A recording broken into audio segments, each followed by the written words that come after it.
Ya kuwakilisha hapa ni waziri wa waziri wa ushirikiano wa kikanda ndiye ambaye alikuja kumwakilisha rais wa Kongo, huyu anaitwa Floribert Anzulani.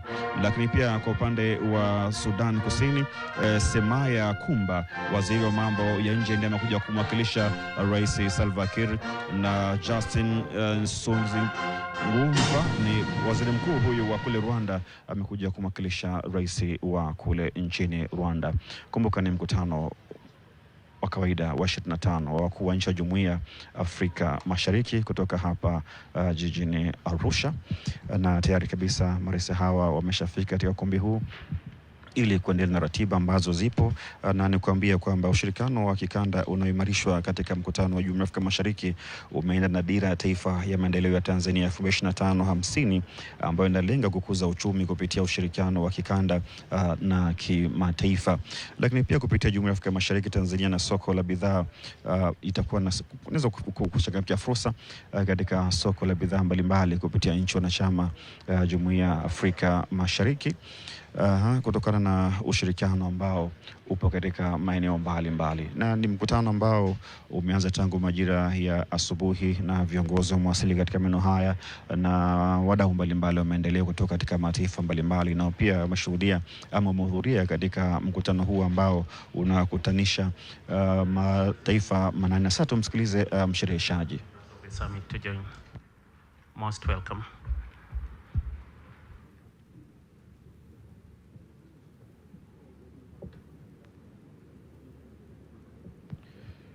Nimekujuza kwamba takriban mataifa manane ambayo yanaunga Jumuiya ya Afrika Mashariki ambayo yamekutana hapa kuwaweka pamoja wana Afrika Mashariki, kuwa na umoja na mambo kadha wa kadha ambayo inakwenda hapa.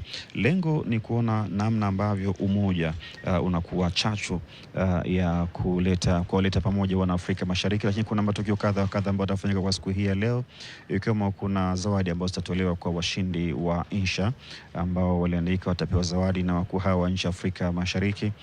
Lakini pia kuna majaji wa Jumuiya ya Afrika Mashariki nao pia watapata kuapishwa katika tukio hili. Maana katika baadhi ya mikutano ya kimataifa kama Jumuiya ya Afrika Mashariki kuna fursa mbalimbali ambazo zimekuwa zikijitokeza, hasa kwa nchi ambayo mikutano hii inakuwa inafanyika. Na punde nitakujuza kile ambacho kinaendelea, lakini nikiendelea kukuambia miongoni mwa marais ama viongozi ambao wamefika kwa siku hii ya leo. Kwa upande wa marais ni marais watano ambao wamefika kuwakilisha mataifa yao, lakini pia kuna wawakilishi wa mataifa matatu ambao kuja kuwakilisha taifa lao. Na kama ambavyo nilivyokujuza, miongoni mwa marais ambao wamekuja wenyewe katika hili ni pamoja na Rais Daktari Samia Suluhu Hassan, huyu ni rais wa Jamhuri ya Muungano wa Tanzania. Pia hapa kuna William Ruto, huyu ni mwenyekiti ambaye pia ni rais wa Kenya. Yoweri Museveni, rais wa Uganda. Evariste Ndayishimiye, ni rais wa kule Burundi, na Hassan Sheikh Mohamed, huyu ni rais wa Somalia. Na kwa upande wa Sudan Kusini imewakilishwa na Semaya Kumba, huyu ni waziri wa mambo ya nje. Justin Ngumva, waziri mkuu huyu wa Rwanda, amekuja kuwakilisha taifa la Rwanda.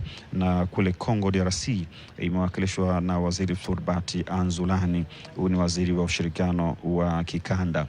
Nilikuwa nikikwambia pale awali ya kwamba tukio hili la leo linakwenda sambamba kabisa, linashabiana na fursa mbalimbali ambazo zinapatikana, ambayo kupitia Afrika Mashariki Tanzania inapanua soko la bidhaa na huduma kutoka soko la ndani hadi soko la zaidi ya watu ambao wanapatikana katika nchi ya Jumuiya ya Afrika Mashariki, ambao ni ukuaji wa uchumi kama ilivyolengwa katika dira ya taifa ya maendeleo. Lakini pia mbali na hapo, swala zima la miundombinu ya kikanda kama reli, barabara, bandari na usafiri wa anga inavyojadiliwa katika mikutano ya Jumuiya ya Afrika Mashariki inasaidia kufikia malengo ya dira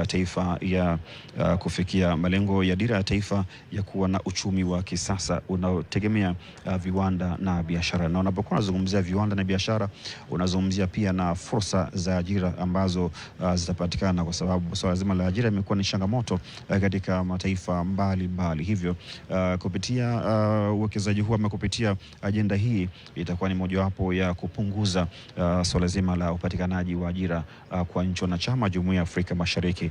Lakini pia kuna ajenda za biashara huria na mifumo ya pamoja ya forodha kama Jumuiya ya Afrika Mashariki custom bond zinaendana na malengo ya dira ya taifa ya kuboresha mazingira ya biashara na uwekezaji. Na hiyo ndio ambayo tunaitegemea kwa leo Afrika Mashariki custom bond. Tumsikilize mshereheshaji kwa sasa.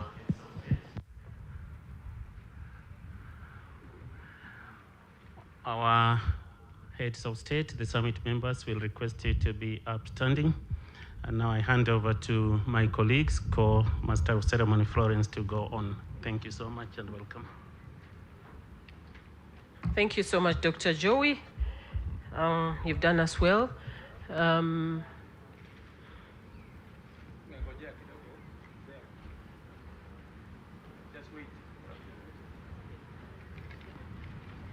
Please, let's be seated while we wait for His Excellency, President Museveni.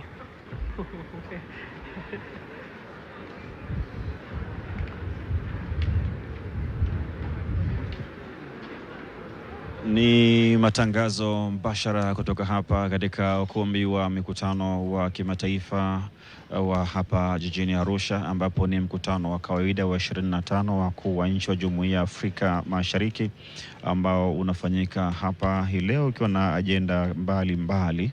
Na sasa naona MC yuko tayari kabisa kuendelea na sehemu hii kwa sasa.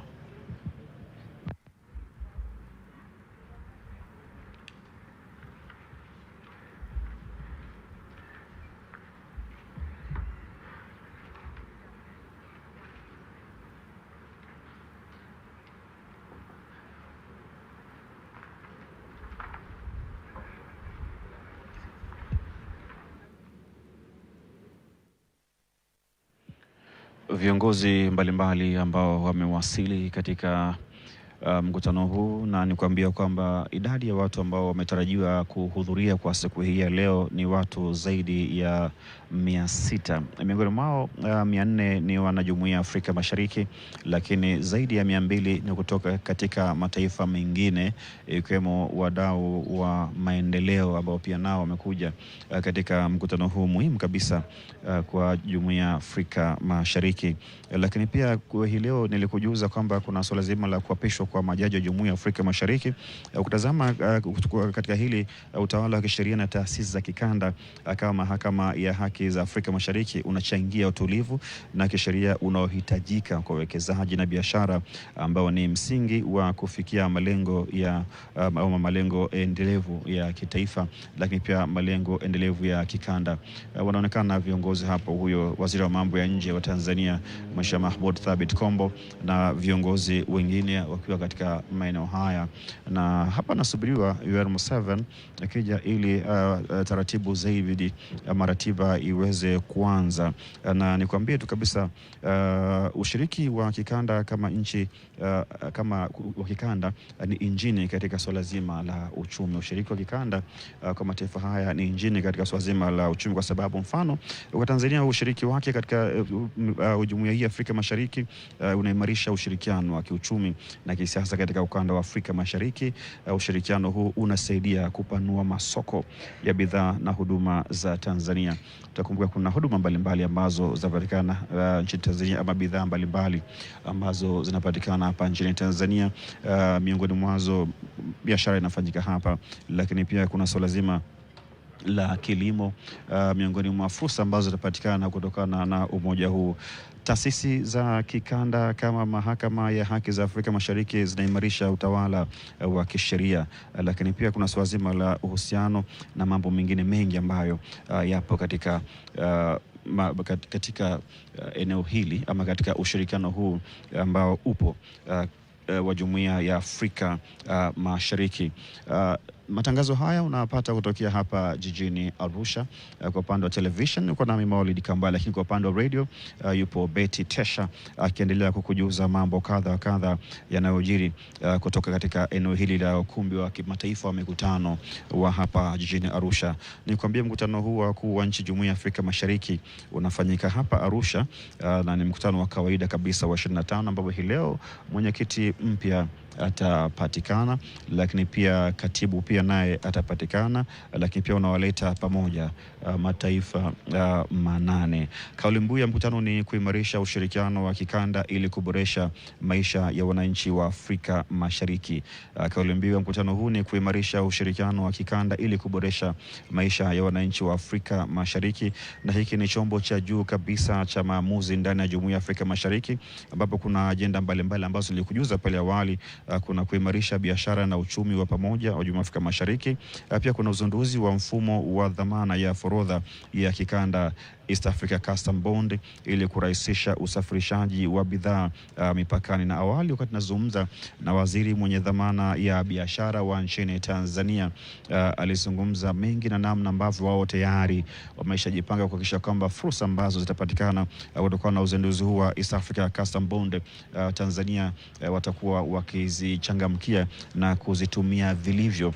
Lakini pia nilipozungumza na waziri kutoka kule nchini Uganda, waziri wa mambo ya nje wa Uganda, pia naye alizungumza namna ambavyo wamejipanga kuhakikisha kwamba fursa hii itakwenda vizuri, lakini wamekuwa wakizungumza namna ambavyo wana Jumuiya ya Afrika Mashariki wakitakiwa kutumia bidhaa ambazo zinazalishwa ndani ya Jumuiya ya Afrika Mashariki, lakini pia wakasisitiza vile vikwazo mbalimbali ambavyo vipo baina ya taifa moja taifa lingine, kutoa bidhaa katika taifa moja kupeleka katika taifa lingine, basi vile vikwazo viwe ni vyenye kuondoka. Na ndio hapa tutazungumzia uchumi wa pamoja kati ya nchi wanachama Jumuiya ya Afrika Mashariki ili tija ipatikane kwa mataifa yote manane. Kupitisha mkakati wa maendeleo wa Jumuiya ya Afrika Mashariki 2026-2031 ambao unalenga ushindani wa kiuchumi na maendeleo ya kikanda. Anaonekana hapo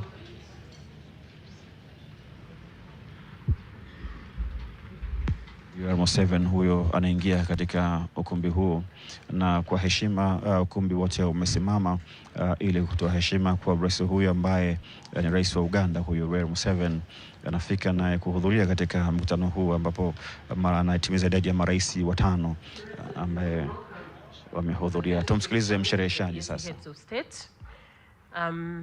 May I now invite the band to play for us the EAC anthem and the anthem of the United Republic of Tanzania.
request that you remain upstanding for a word of prayer.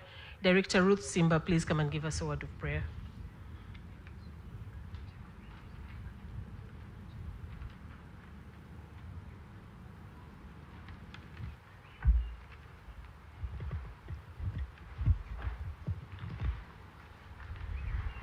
Your Excellencies, distinguished delegates, ladies and gentlemen, may we humbly bow our heads for a word of prayer. Almighty God, creator of heaven and earth, most merciful and compassionate, we give you thanks for the gift of this day and for the privilege of gathering in service to our community at this meeting of the Summit of Heads of States. We humbly seek your guidance and wisdom as we deliberate on matters of importance to the East African community. Bless this gathering, O Lord. Grant us clarity of mind, integrity of purpose, and the spirit of cooperation as we engage in our discussions. May our deliberations continue to be guided by mutual understanding and a shared commitment to the well-being of our people. Strengthen the bonds of our unity and continue to guide us as we make decisions that advance peace, prosperity, and sustainable development across our region. May the outcomes of this meeting contribute to greater harmony, progress, and integration within the community. We offer this prayer in faith and humility, trusting in you, the most merciful and compassionate God. Amen. Thank you very much, Director Ruth. Your Excellencies, please be seated.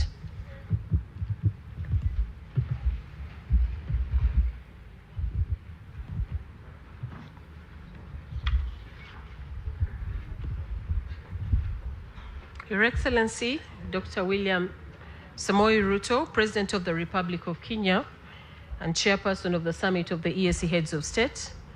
Your Excellency, Evariste Ndayishimiye, President of the Republic of Burundi and Chairperson of the African Union. Your Excellency, Yoweri Kaguta Museveni, President of the Republic of Uganda. Your Excellency, Samia Suluhu Hassan, President of the United Republic of Tanzania. Your Excellency, Hassan Sheikh Mohamud, President of the Federal Republic of Somalia. The Right Honorable Yusta Sengumuva, Prime Minister of the Republic of Burundi, representing His Excellency Paul Kagame, President of the Republic of Rwanda. Honorable Mande Semaya Kumba, Minister of Foreign Affairs and International Cooperation, representing His Excellency Salva Kiir Mayardit, President of the Republic of South Sudan. Honorable Floribat Anzuluni Isolokeshi, Minister of Regional Integration, representing His Excellency Felix Antoine Tshisekedi, President of the Democratic Republic of the Congo. Honorable Beatrice Askul Moi, Chairperson of the EAC Council of Ministers and Cabinet Secretary, Minister of EAC and Regional Development, Republic of Kenya. Honorable members of the Council of Ministers and other Cabinet Secretaries from the EAC partner states. Honorable Veronica Mueni Nduva, Secretary General of the EAC. Honorable members of the Coordination Committee and other permanent secretaries from the partner states.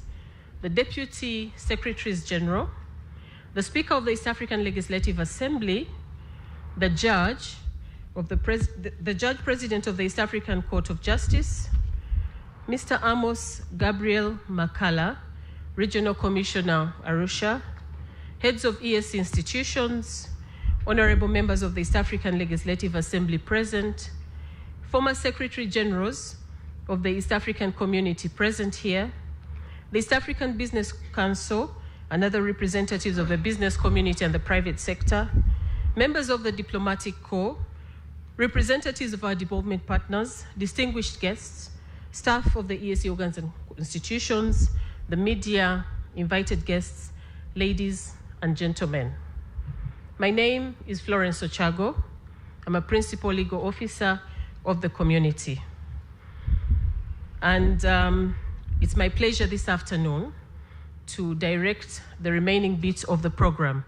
I would like to take this opportunity to thank my colleague, Dr. James Joey, the Deputy Executive Secretary of the Kiswahili Commission, for having steered the program for the first part of the day. Your Excellencies, I now invite the Honorable Secretary General, Ms. Veronica Nduva, to welcome the heads of state to the 25th meeting of the EAC heads of state. Secretary General, welcome.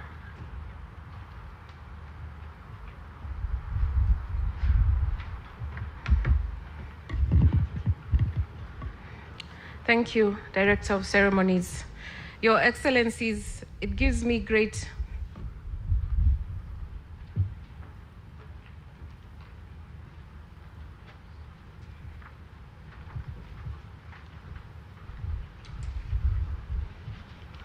Pardon me, Your Excellencies. Excellency Dr. William Samoei Ruto, President of the Republic of Kenya and Chairperson of the Summit of EAC Heads of State, His Excellency Evariste Ndayishimiye, President of the Republic of Burundi and Chairperson of the African Union, His Excellency Yoweri Kaguta Museveni, President of the Republic of Uganda, Her Excellency Samia Suluhu Hassan, President of the United Republic of Tanzania, His Excellency Hassan Sheikh Mohamud, President of the Federal Republic of Somalia, Right Honorable Dr. Justin Sangimuya, Prime Minister of the Republic of Rwanda, representing His Excellency Paul Kagame, President of the Republic of Rwanda, Honorable Mande Semaya Kumba, Minister of Foreign Affairs and International Cooperation, representing His Excellency Savakil Mayardit, President of the Republic of South Sudan, Honorable Floribert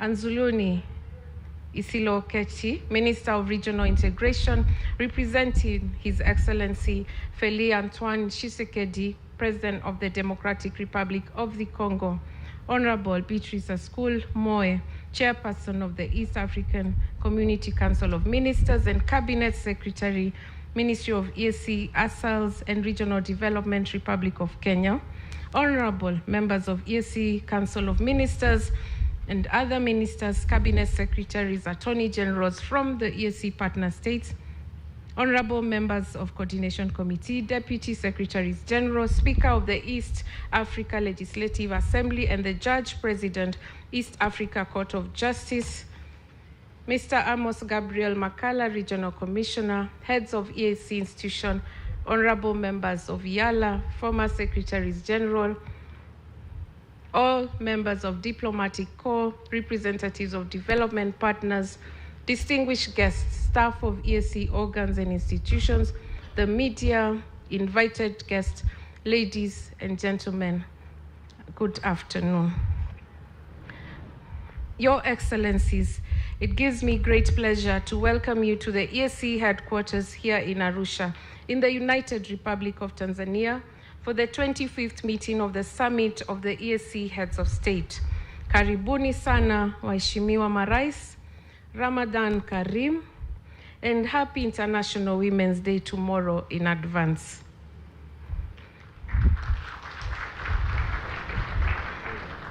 Allow me to begin by thanking His Excellency Dr. William Samoei Ruto, President of the Republic of Kenya and the Chairperson of the Summit, for the confidence expressed in my abilities by nominating me to the high office of Secretary General of the East African Community. Thank you, Your Excellency. Through my appointment, Your Excellencies have set the record for the first woman and the youngest of the 7 to hold the position of Secretary General of the community. Thank you. Demonstrating the goodwill and confidence that your excellencies have in the abilities of women as leaders, thereby igniting the aspirations of many young women to take up the responsibilities in the public space in our community. I have diligently executed this role for the past 20 months, and I thank their excellencies for always being available to provide the necessary support and wisdom which has enabled me to execute the role effectively. This being the last opportunity for me to address you, Your Excellencies, as your Secretary General during our summit, I wish to thank you, Your Excellencies, for the guidance and support you have provided to me during my tenure and for openly receiving me whenever I have needed to access you in person. Thank you, Your Excellencies. Your Excellencies, I assumed office at a delicate time when the ESC was facing institutional credibility challenges, financial constraints, and human resource limitation. I set my priorities as organizational stabilization, confidence rebuilding, and repositioning of the ESC as a people-centered community. Your Excellencies, permit me to reflect on some of the milestones achieved by the community over the past 20 months where I have been in charge of the management and operations as Principal Executive Officer. I am handing over the mantle at a time when there are more women trading across our borders, especially in micro, small, and medium enterprises. The number of students crossing the borders to access education in other partner states has grown further, entrenching our integration. The visibility of the organs and institutions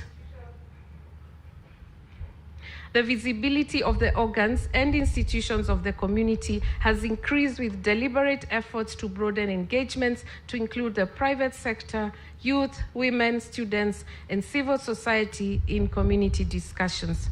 The digital footprint of the ESC has been enhanced. The ESC currently stands out from other regional economic communities in Africa in the promotion of an open, safe, and secure digital future for all. Accountability and professionalism within the organs and institutions of the community has been strengthened through enhanced internal controls and updating administrative instructions and procedures.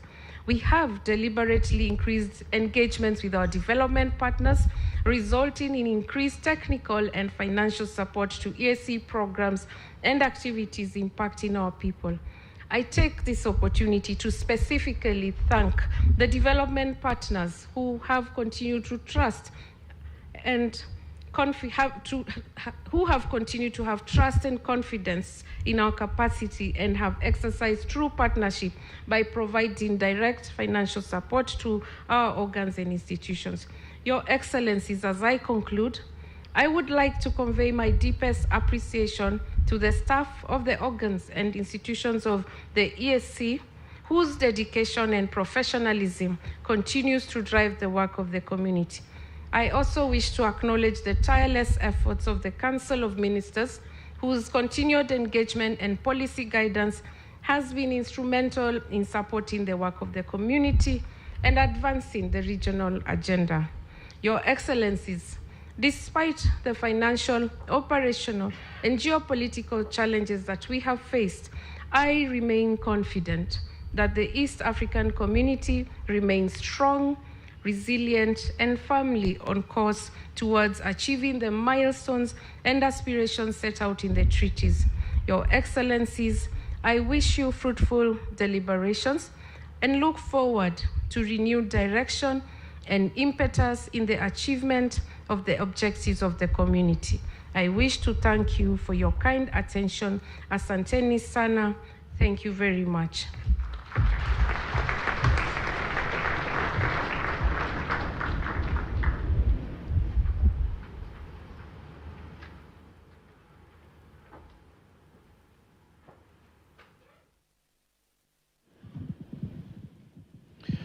Na mtazamaji, ni katibu huyo ambaye anamaliza muda wake, ambaye amesema aliongoza kwa kipindi cha miezi miwili, lakini amefanya mambo makubwa na anaondoka akiwa na vitu vya kujivunia.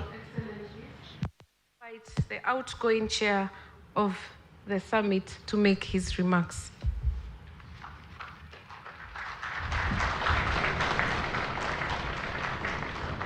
Na mara baada ya katibu ambaye anamaliza muda wake, sasa amemkaribisha mwenyekiti wa Jumuiya ya Afrika Mashariki ambaye pia anamaliza muda wake, ni Rais wa Kenya William Ruto, na tumsikilize katika yale ambayo atazungumza. Thank you very much, Madam Secretary General. Your Excellencies, heads of state and government and representatives, distinguished guests, ladies and gentlemen, good afternoon. Hamjambo. I welcome you all to this 25th Ordinary Session of the East African Community Heads of State Summit.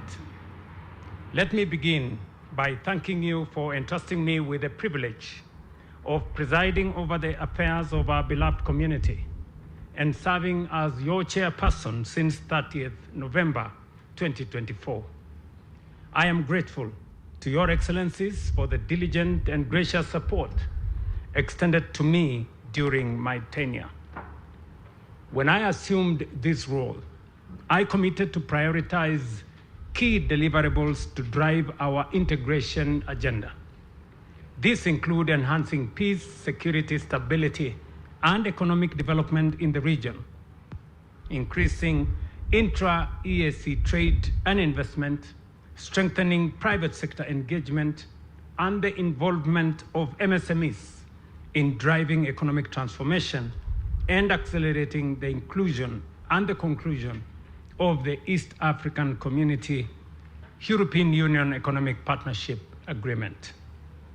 Additionally, I committed to address non-tariff barriers to trade by enhancing infrastructure connectivity and regulatory harmonization, and progressing our shared aspiration for a political federation.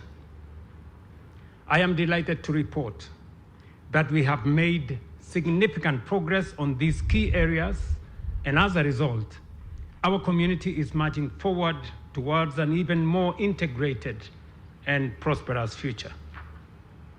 Our commitment to enhance peace, stability, and economic development in the region. The community partnered with other stakeholders to address some of the peace and security challenges affecting our region, especially in the Eastern DRC. You may recall that under the East Africa-led Nairobi process on the restoration of peace and security in Eastern DRC, we agreed to adopt a coordinated approach and merge the Luanda and EAC-led Nairobi processes.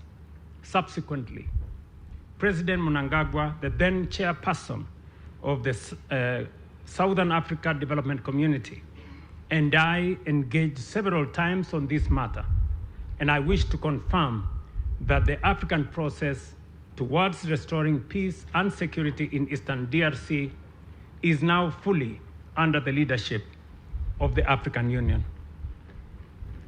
A panel of African facilitators was appointed to support the peace process, and the AU appointed a mediator who presented a progress report on the peace process to the just concluded 39th session of the Africa Union General Assembly that took place in February this year.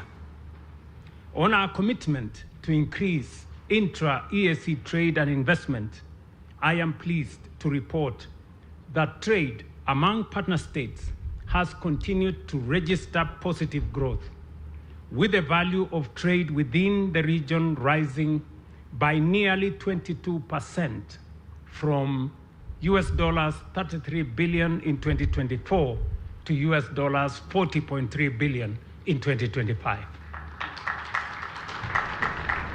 By any stretch or measure, that is very commendable progress.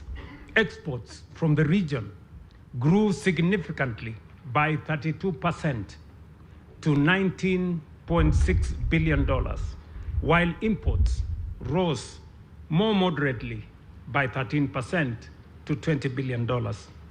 This has significantly narrowed the region's trade deficit from US dollars 3.4 billion to $1 billion during the same period. In other words, we are exporting more than we are importing, and we are making progress. I am looking forward in the coming days that in fact we will have a trade surplus with other markets. A key highlight of our meeting today will be the launch of the East African Customs Bond under the Single Customs Territory. The Customs Bond was rolled out by partner states in January 2025 after a successful pilot in the Republic of Uganda. This trade facilitation instrument will enhance customs security to ensure payment of duties and taxes if goods placed under customs control are not properly delivered or accounted for. The launch of this bond is therefore a key milestone in strengthening the implementation of the single customs territory and facilitating the movement of goods across our region. The region also recognized the central role of the private sector and small and medium enterprises as key drivers of economic transformation. In this connection, I wish to report that in November 2025, I presided over the opening ceremony of the 25th East African Community Micro, Small and Medium Enterprise Trade Fair in Nairobi, which attracted over 2,000 participants from all partner states. The event showcased our diversity in creativity and innovation while providing an opportunity for peer learning and job creation amongst our people. Our engagement with the private sector also focused on our shared objective to promote a culture of quality production across all sectors of our economy while enhancing the role of women in regional trade. In 2025, I awarded 14 firms from partner states dealing in agro-processing, logistical services, and steel products with the East African Regional Quality Award and recognized 16 EAC Women Champions in Trade. Your Excellencies, our region remains a key part of the global trading system, and accessing international markets is key to the economic transformation of our community. Our efforts to conclude the Economic Partnership Agreement with the European Union and other trade agreements are therefore essential to ensure fair access to markets for our products.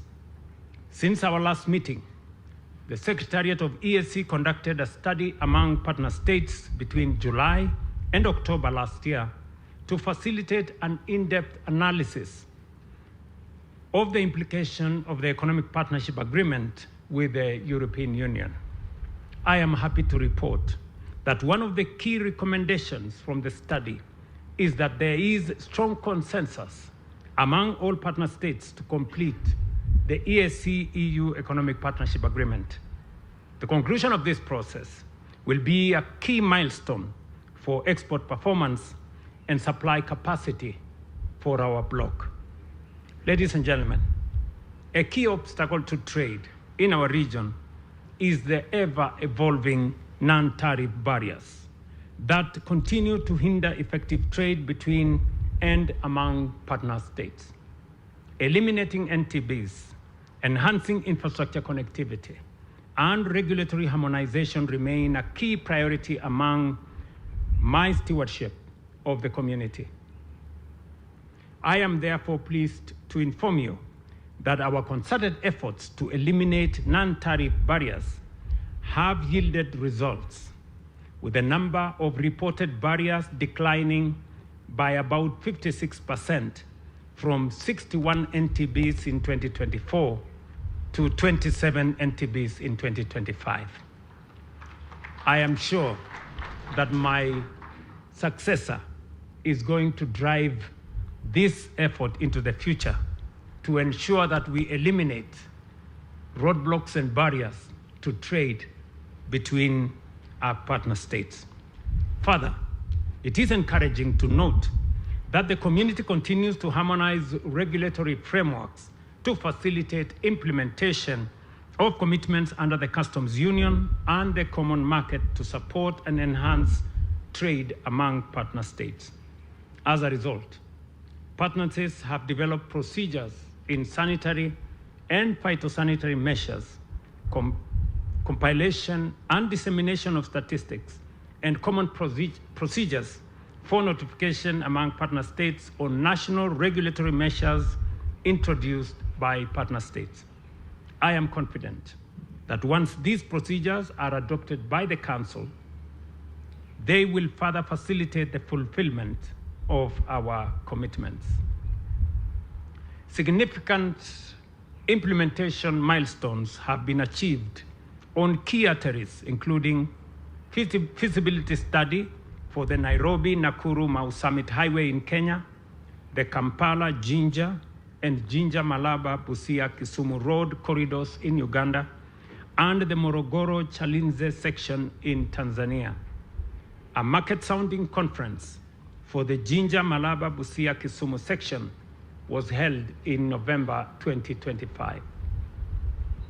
The construction of the Mombasa-Tanga-Bagamoyo Coastal Road has progressed to 62% completion, with 460 kilometers of the 720 stretch already operational, opening new economic corridors and reducing transit time for cargo by 40%. In a similar trajectory, the rail transportation sector has witnessed remarkable transformation. The Kenya-Uganda Standard Gauge Railway Agreement, signed in March 2025, commits both nations to completing the Nairobi-Kampala link by 2028, cutting travel time from 14 hours to 4 hours and freight costs by 35%. In fact, on 20th this month, we will be launching the actual construction of the road of the rail in Kisumu with President Museveni here. The Tanzania SGR services, which started on 14th June 2024, move an average of 10,000 passengers a day from Dar es Salaam to Dodoma, while freight services from Pugu Station to Ihumwas ICF started on 27 June last year, a great stride in our community.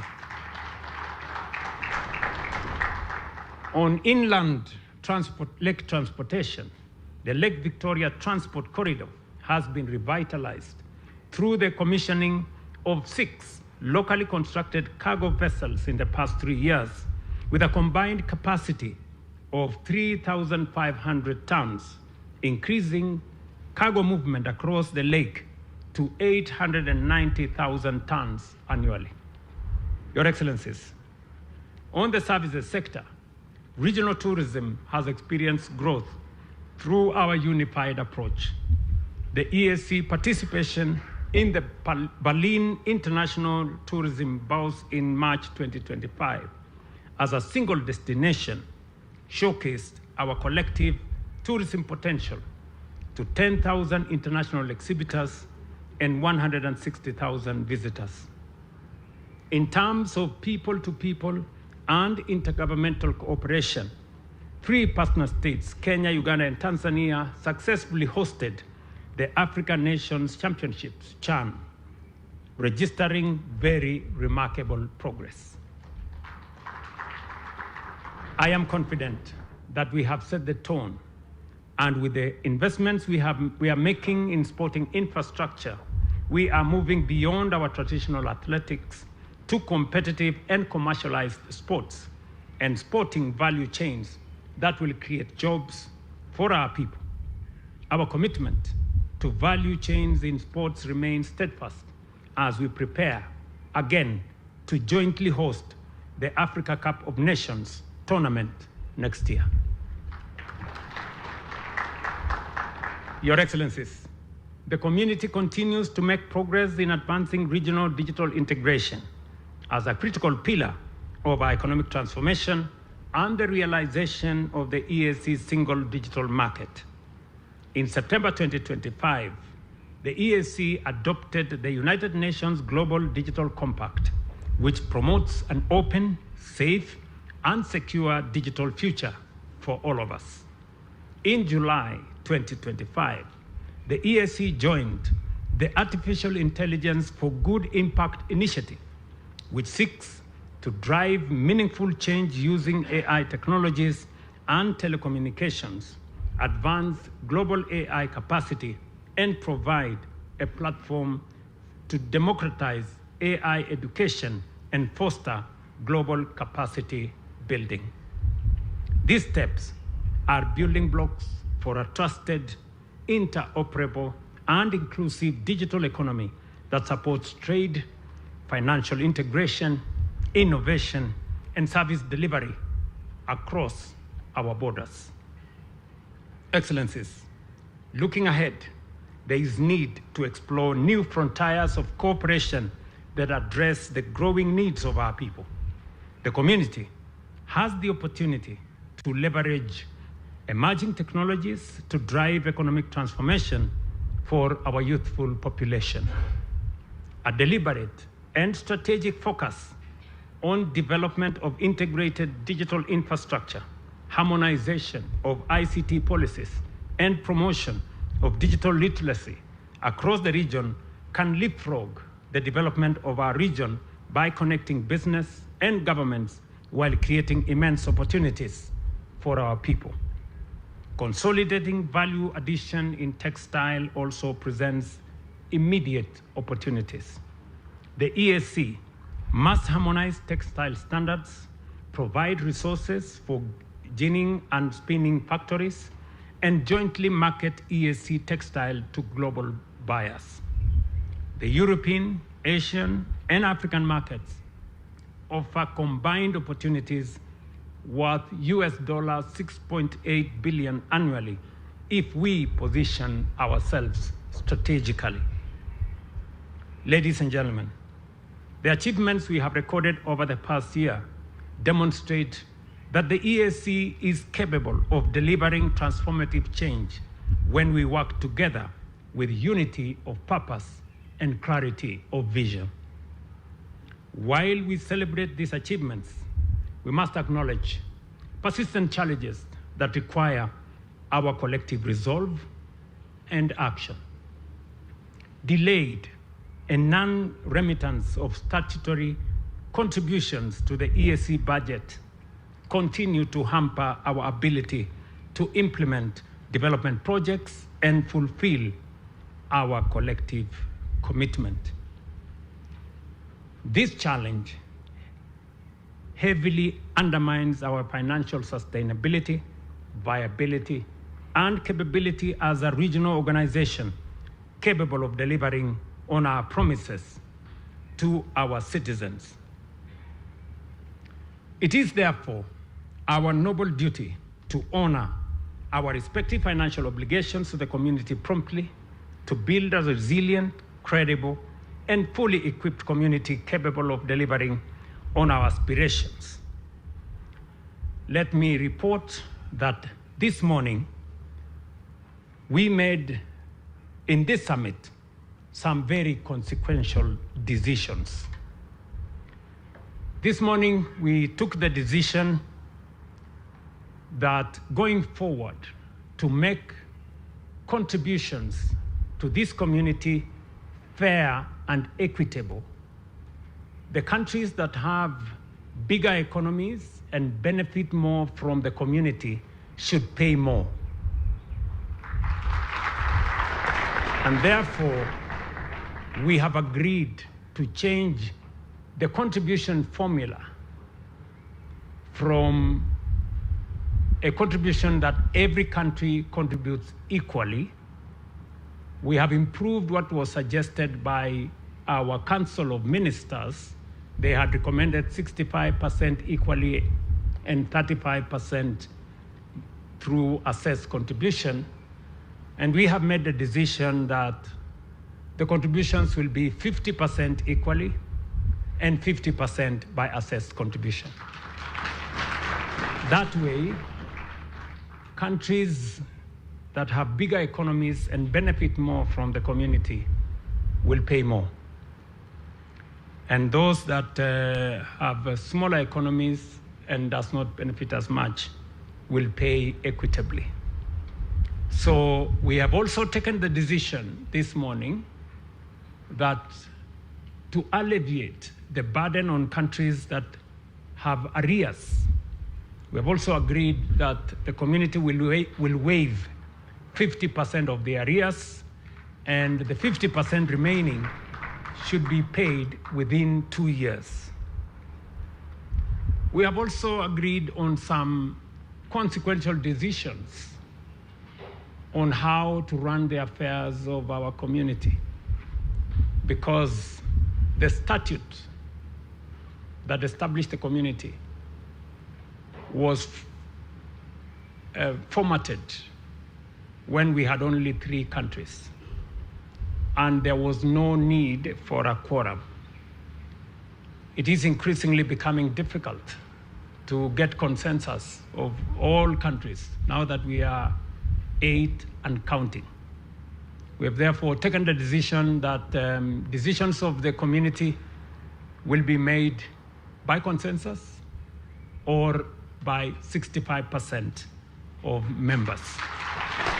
That will make our community much more effective and efficient. We have also taken the decision this morning that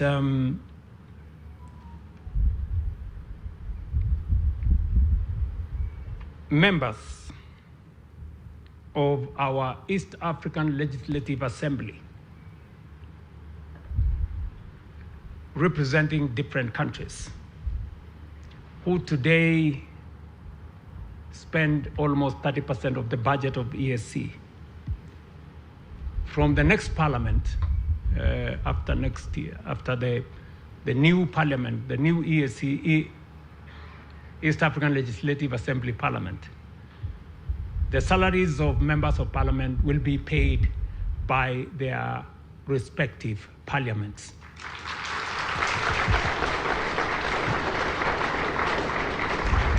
That will significantly reduce the burden on the East African community so that we can spend more resources in making sure that we have an effective East African community. Only allowances of members of parliament, therefore, will be paid by the EAC whenever they do their business, but salaries will be paid by their individual countries. We have also taken the decision, because I said that we have taken some very consequential decisions today, that the 5 senior positions in EAC, Secretary General, Speaker, President of the Court, and the 2 Deputy Secretary Generals, countries nominating individuals to these positions must have ratified the treaty, must have done all the requirements of the treaty, so that we can look into the future and make sure that the political will to belong and to be part of this community is registered by all member states. And finally, we have also taken the decision that the salaries of our employees as the East African community have not been reviewed for the last, we are told, since 2006. And therefore, we have taken the decision that there will be a review of salaries beginning January next year.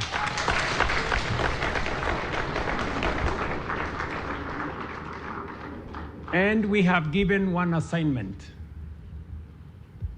The issues we have mentioned here are not subject to any other discussion by any other person.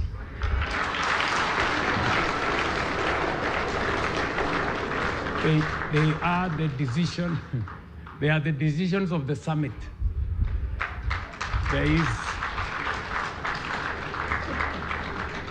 is a tendency for bureaucracy to go and massage some of the decisions we have made. And we have said the new formula should apply from, the new formula for contribution should apply from July this year. So,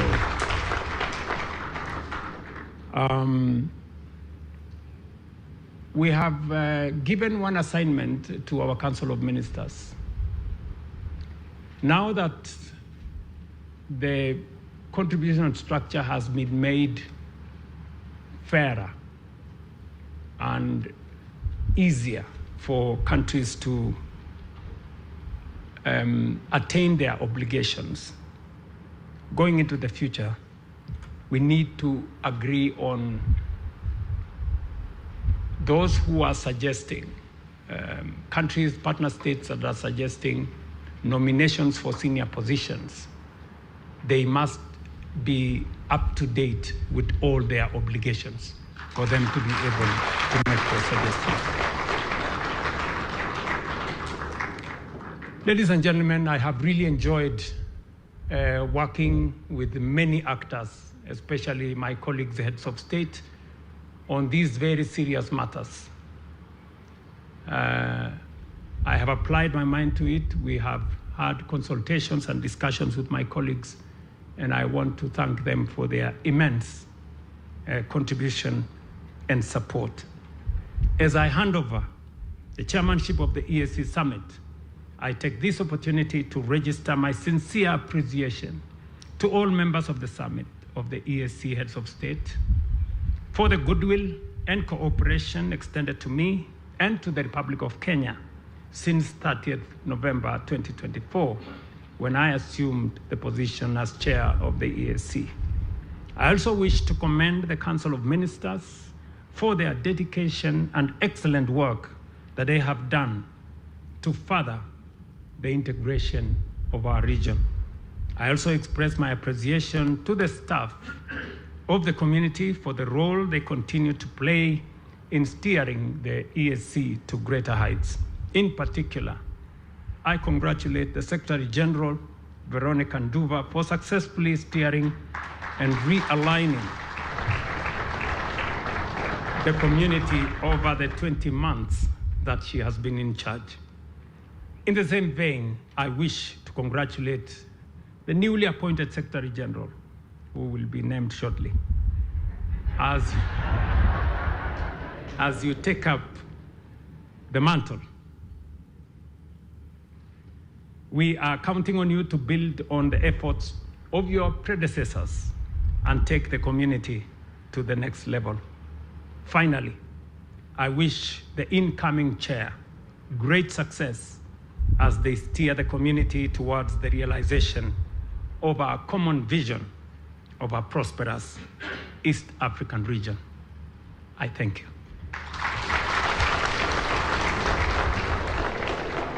Ni mwenyekiti anayemaliza muda wake ambaye awali alikaribishwa na katibu ambaye anamaliza muda wake ambaye amehudumu kwa kipindi cha miaka miwili ama miezi 20. As you are aware, one of the items during the closed session was the change of bureau. I now invite the outgoing chair to announce the incoming chair.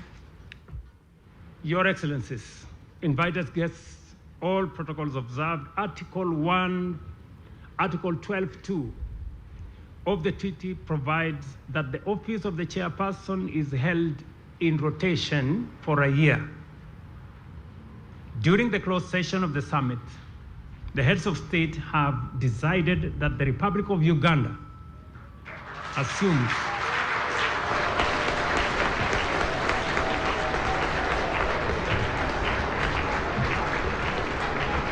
the Republic of Uganda assumes the chair, and the Republic of Rwanda will be the rapporteur.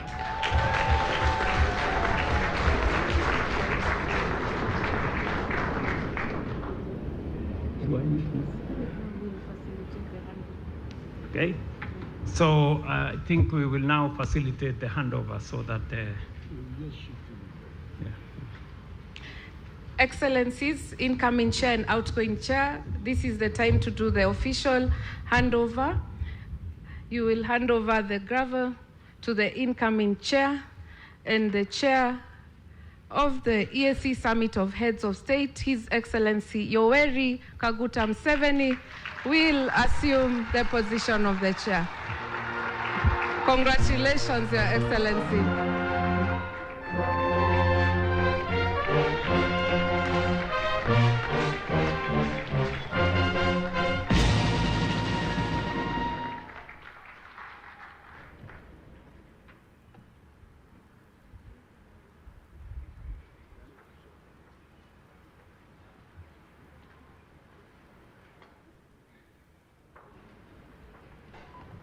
Wa TBC, ni tukio la kihistoria hilo ambapo mwenyekiti alimaliza muda wake. Rais wa Kenya William Ruto amekabidhi madaraka ya mwenyekiti kwa mwenyekiti mpya wa Jumuiya ya Afrika Mashariki Yoweri Museveni.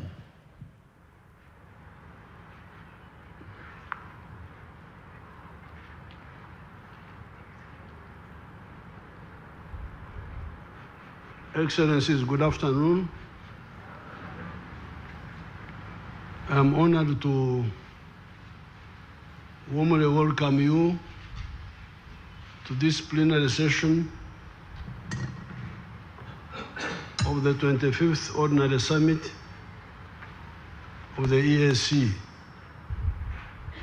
I thank you for finding time to come to Arusha. Permit me now to call this plenary session of our meeting to order.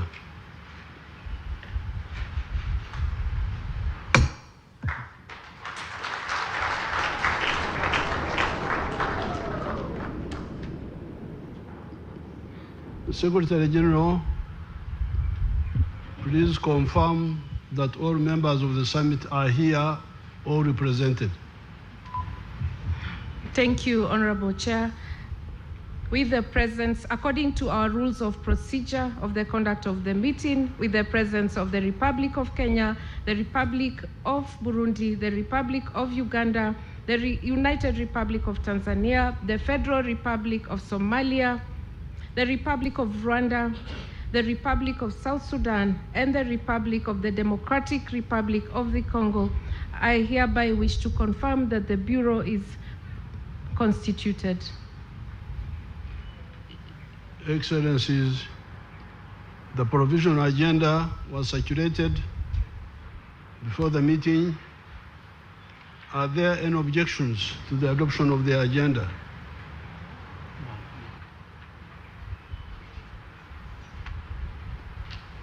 Therefore, the agenda is adopted.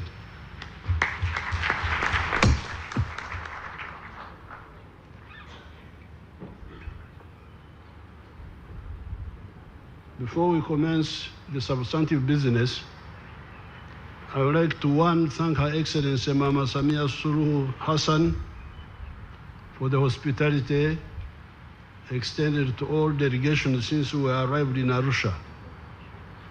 Tunamshukuru Mama Samia.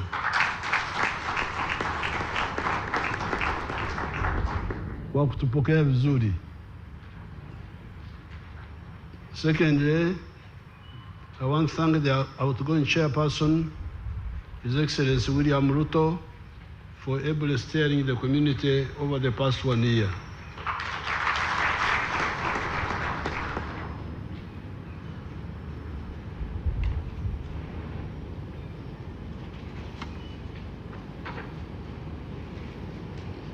Excellencies, I now invite the chairperson of the East African Council of Ministers to present to the summit the report of the Council of Ministers.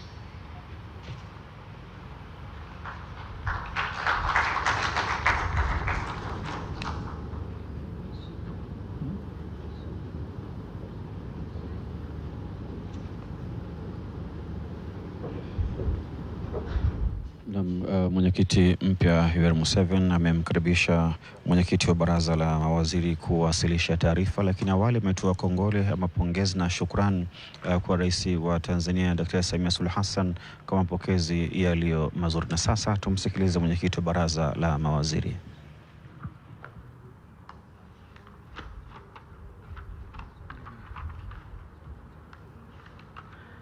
Your Excellencies, allow me to write on already established protocol.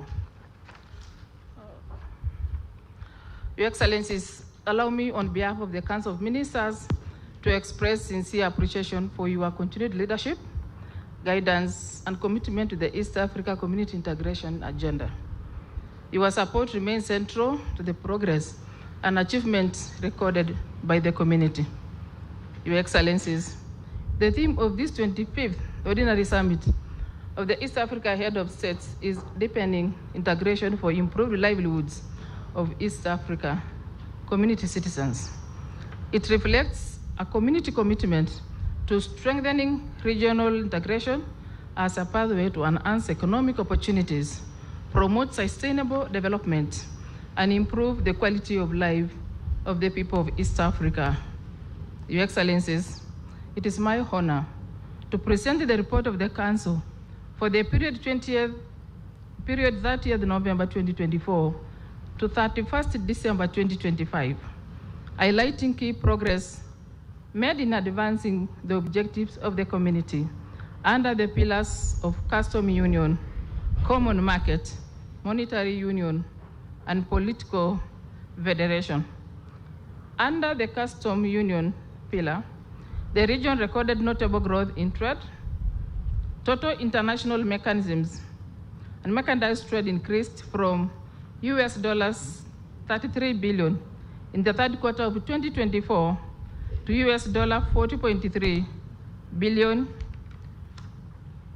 in the third quarter of 2025, representing a growth of 21.9%. Export grew by 32.3%, while imports increased by 13.3%, significantly reducing the regional trade deficit. Intra-EAC trade also expanded by 15%, increasing from the $4.2 billion to $4.8 billion during the same period, reflecting a continued efforts by the partner states to promote regional trade. Trade with the rest of Africa also increased, accounting for 32.2% of the community total trade during the same under review. Progress was also recorded in the implementation of the single custom territory, including the rollout of East Africa Custom Bond, which Your Excellencies are launching today.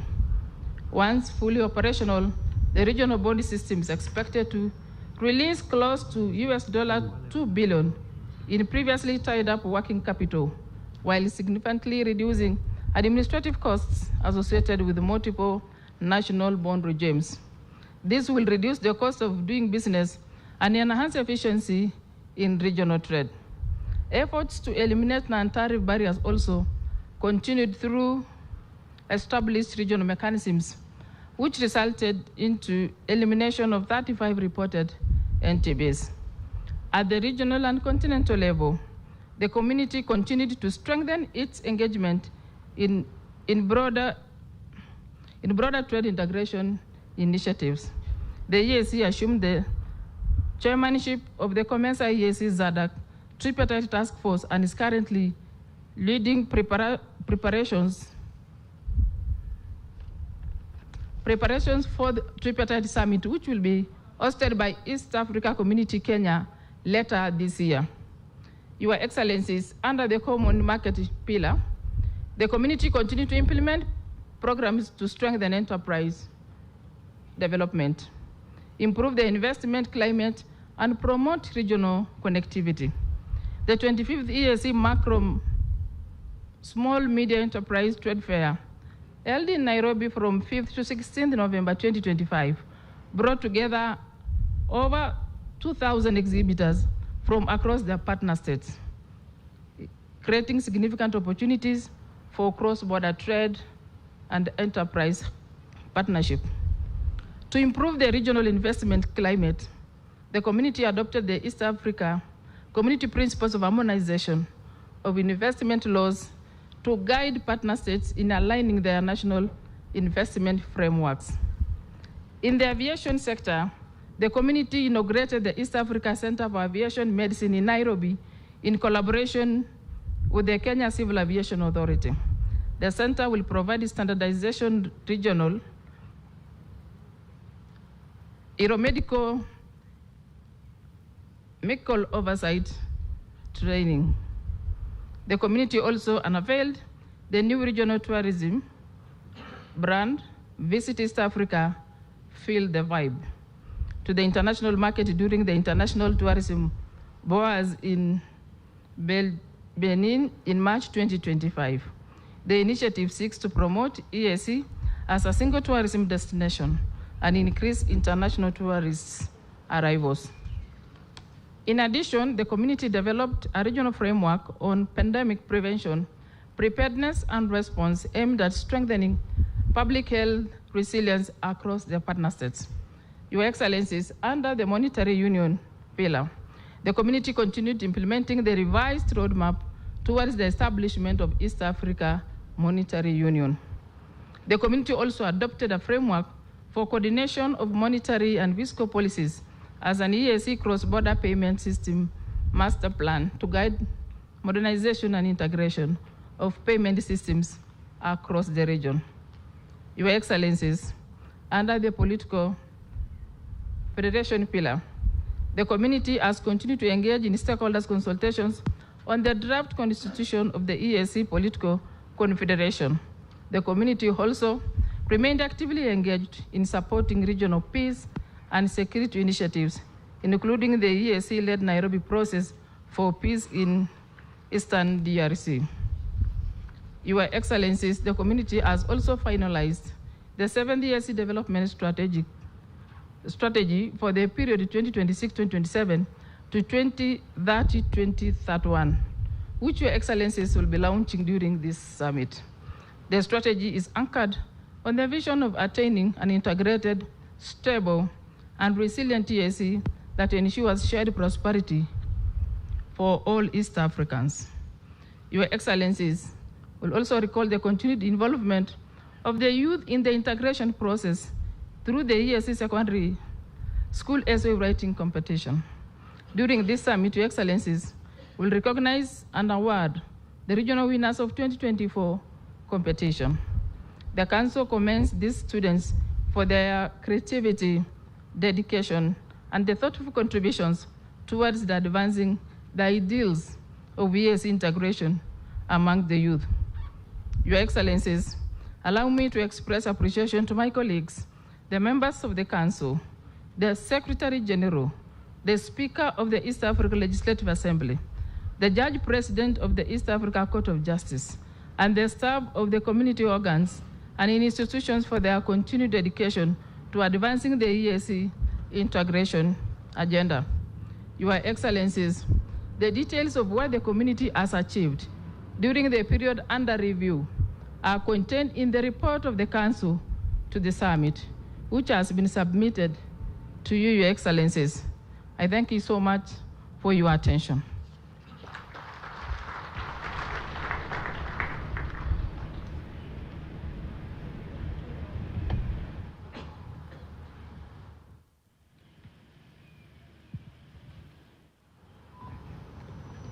I thank the Minister for her statement.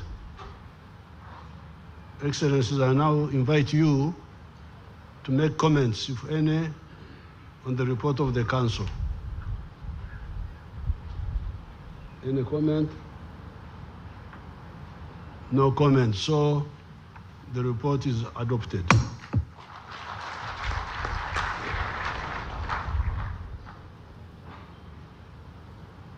I will now make my statement.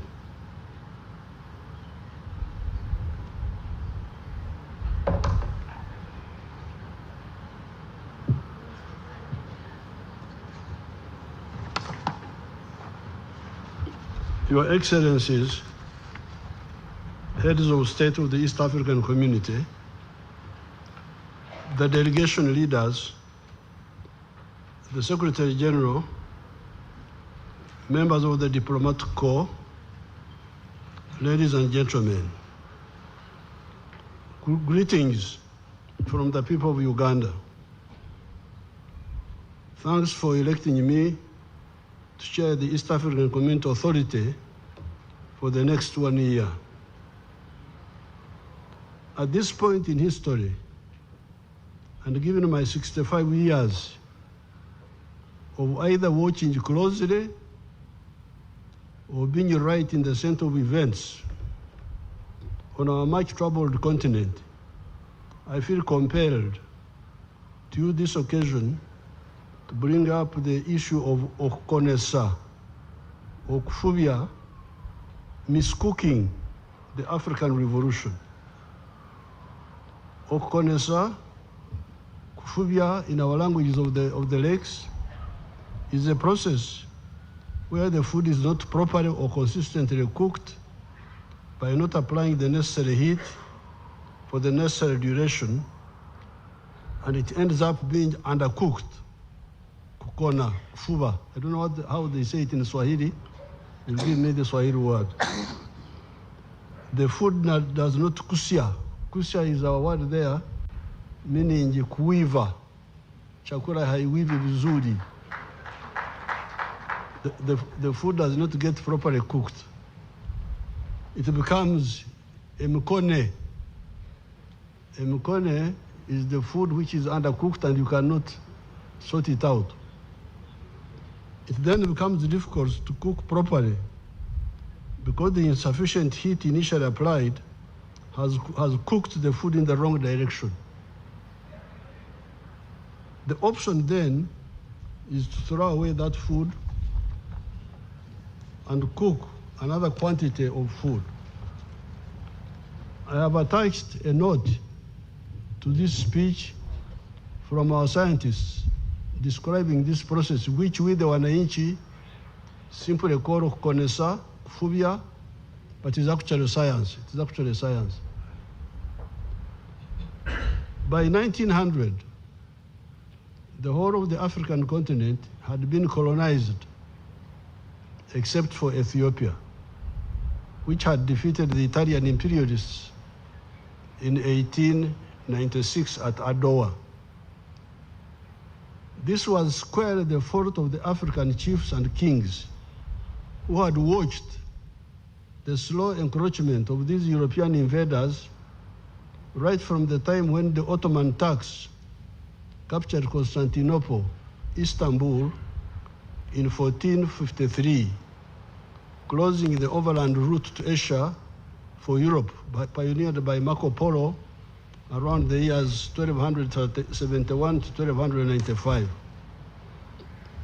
While the Europeans were rightly looking for an alternative route to the east by going around our massive continent, they became slave traders and colonialists when they discovered the weaknesses created by our kings. Our kings were oppressing the people, fighting one another instead of cooperating, failed to adopt new scientific knowledge, e.g. gunpowder. The Europeans invented gunpowder when our kings were here just running around with spears.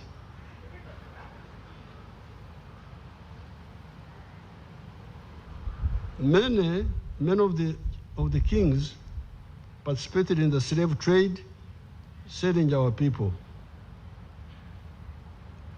The Bible says the wages of sin is death.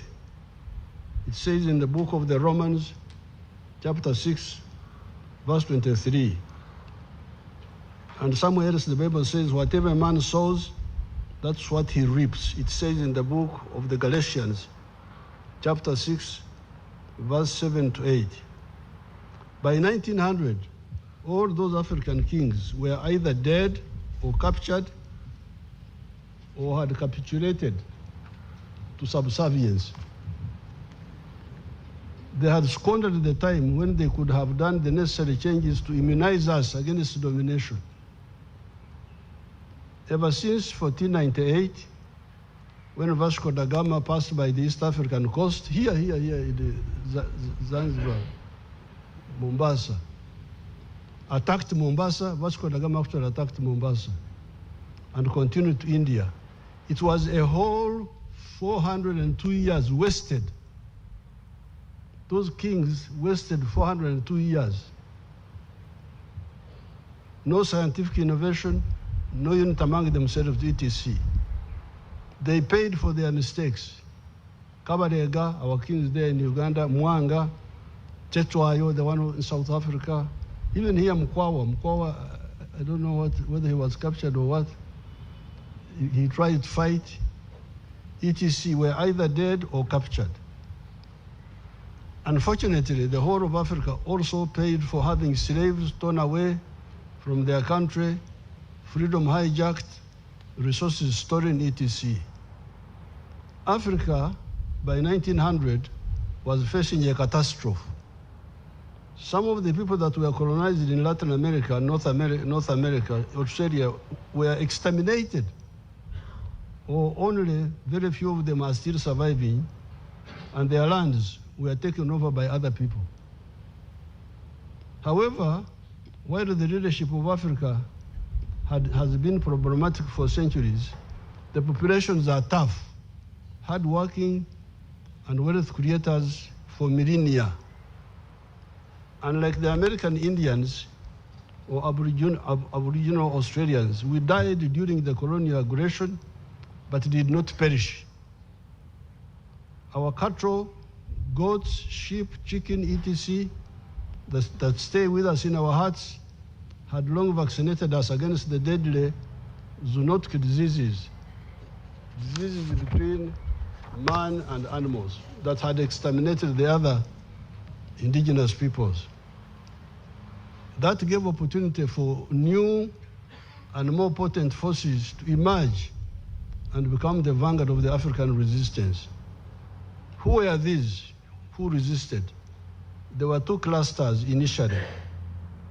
The African-American Pan-Africanists in the persons of W.B. Du Bois, Marcus Garvey, Pademore, etc., and the African National Congress of South Africa that was founded in 1912.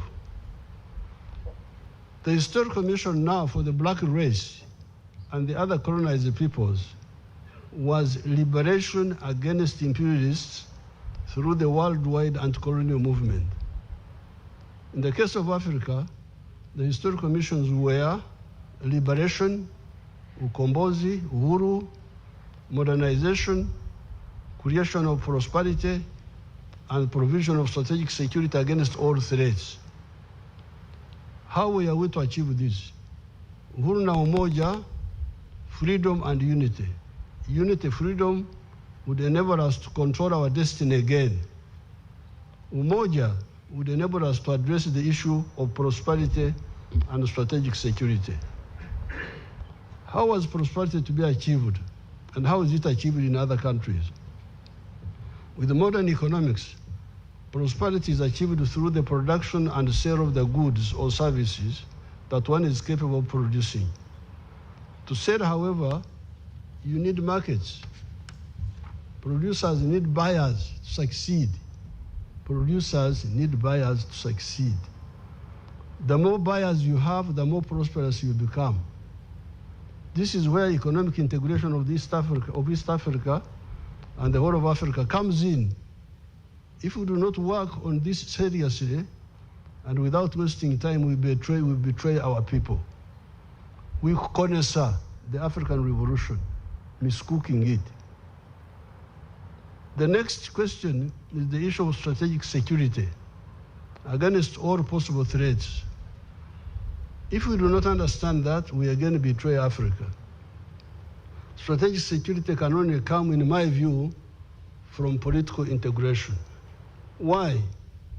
Political integration through the creation of the regional federations where possible rationalizes the geography of the defended zone so that we are able to be present in the four spheres of the universe.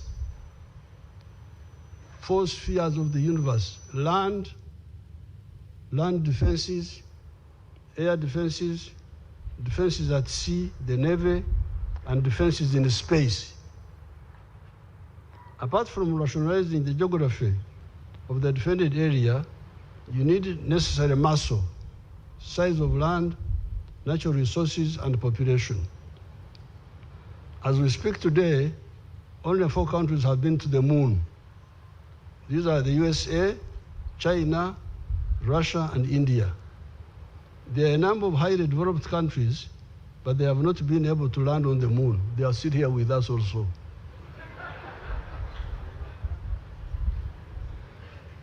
Is there something to size? In any case, there is no harm in having a big political unit through the political integration, where possible, to conclude this short statement, we need to answer the following questions.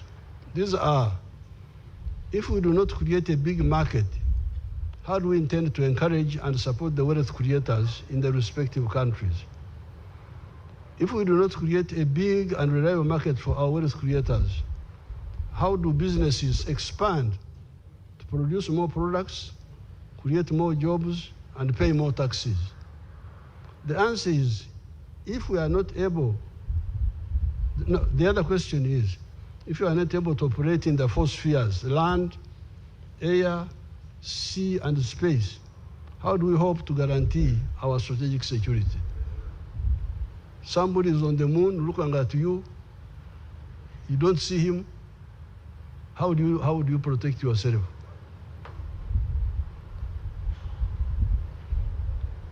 The ancient area of Africa, East Africa, given the potential to unite all our people around Swahili language, has the capacity to create prosperity and also ensure the strategic security of the black race.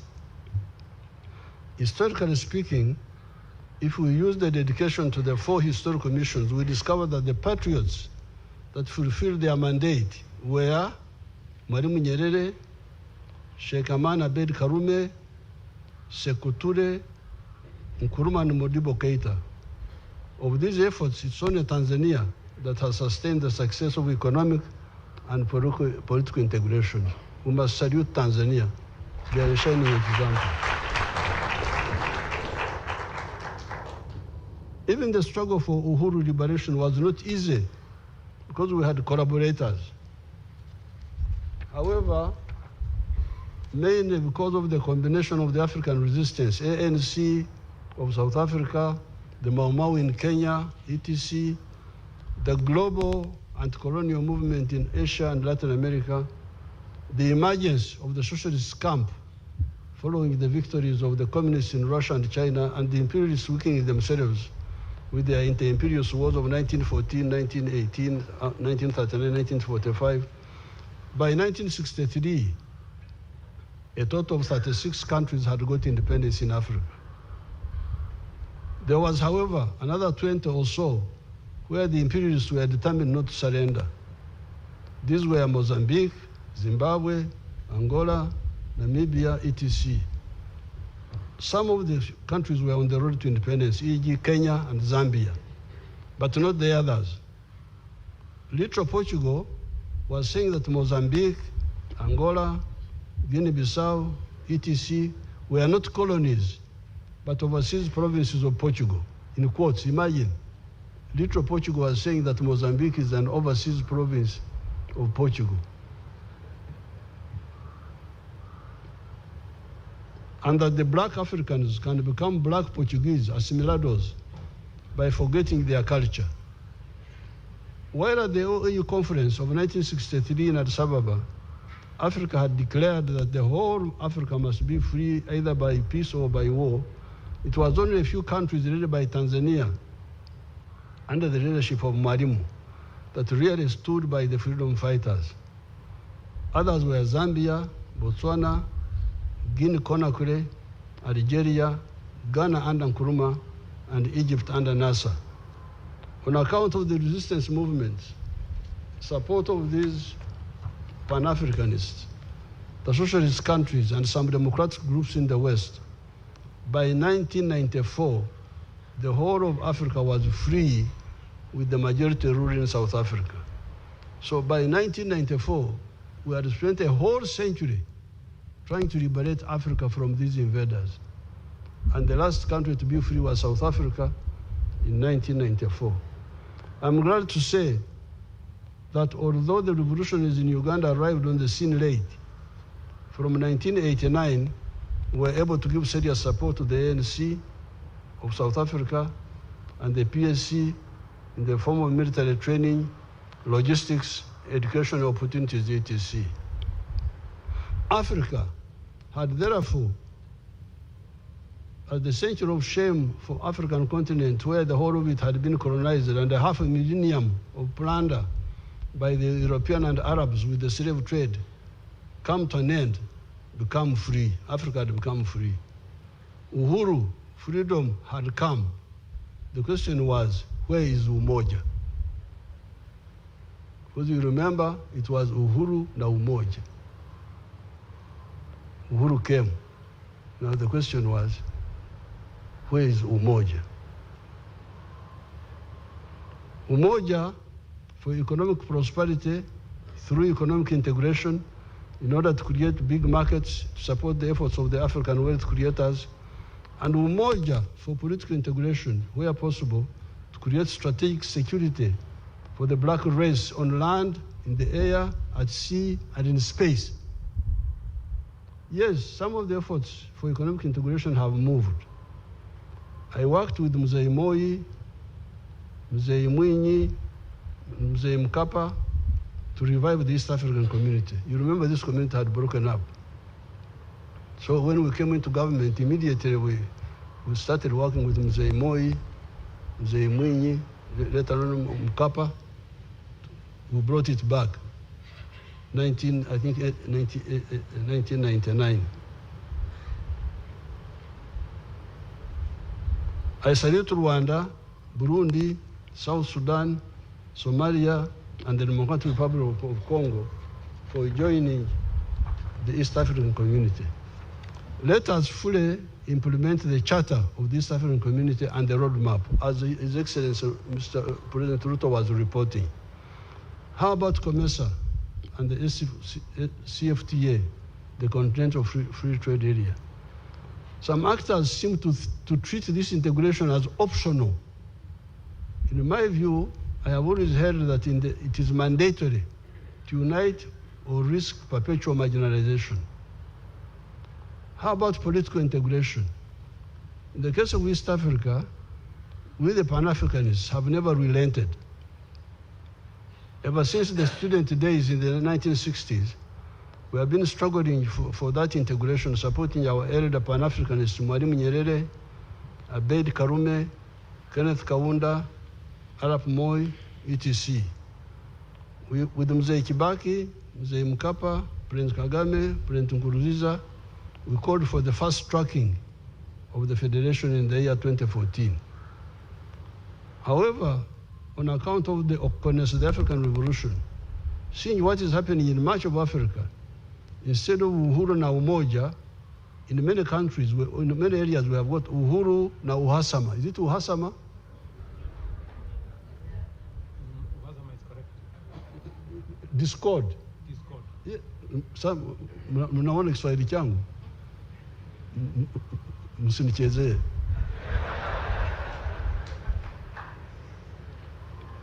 So instead of Uhuru na Umoja, we have Uhuru na Uhasama, freedom and discord. In Uganda, we have a Uganda proverb. It goes like this. Ekitata muhima tekimumala konte. In English, it means that if a Muhima, one of the tribes in Uganda, does not die, even if he loses cattle, on account of his dedication to cattle keeping, he will do everything possible to get new cattle.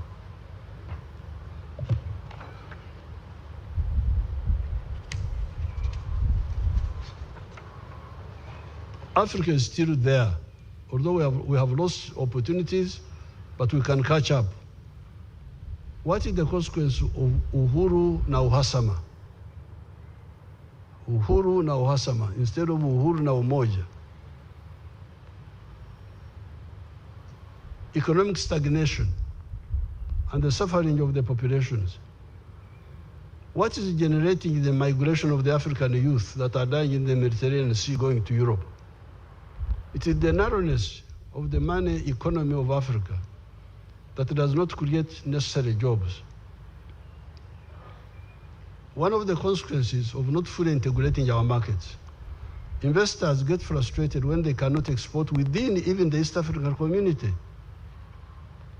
The GDP of Africa today, the GDP of the whole of Africa is US dollars 3.6 trillion.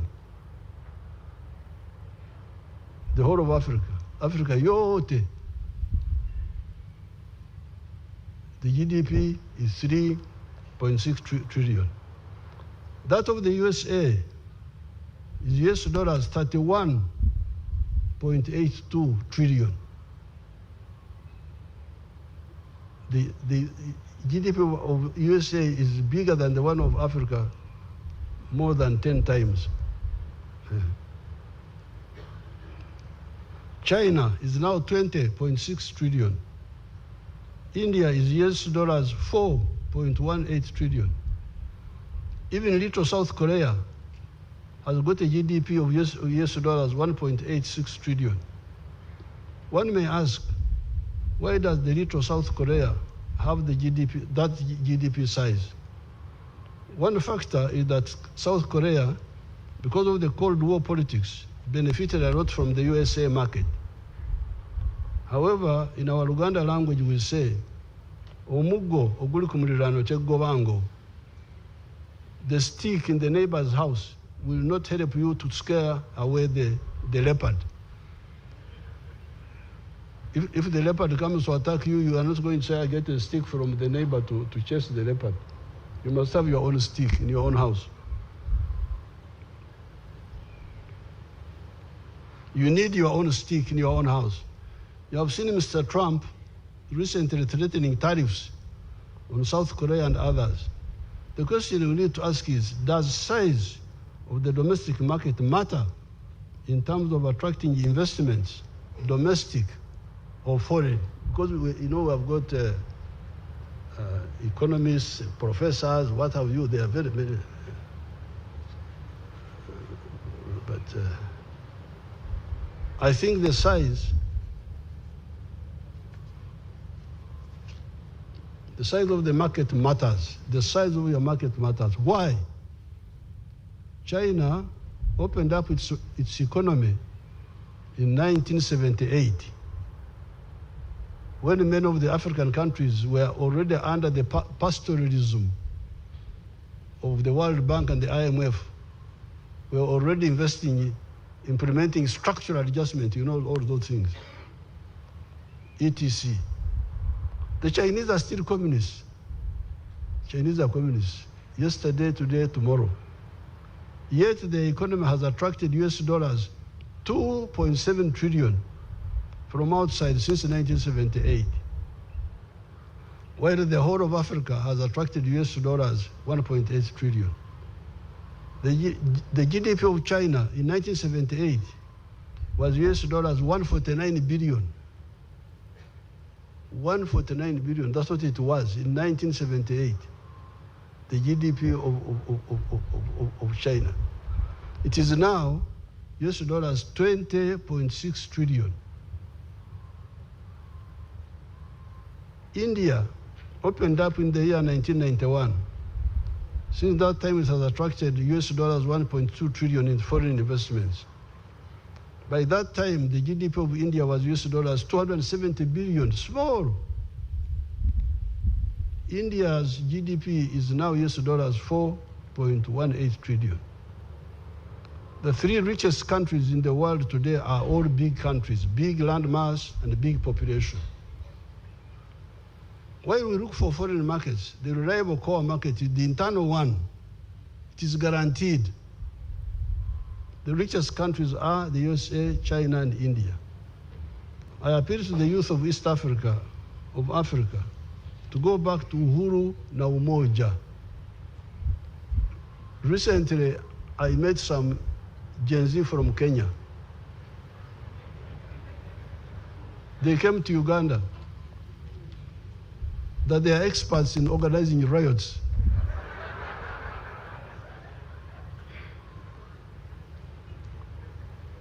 And they had come to Uganda to give technical support.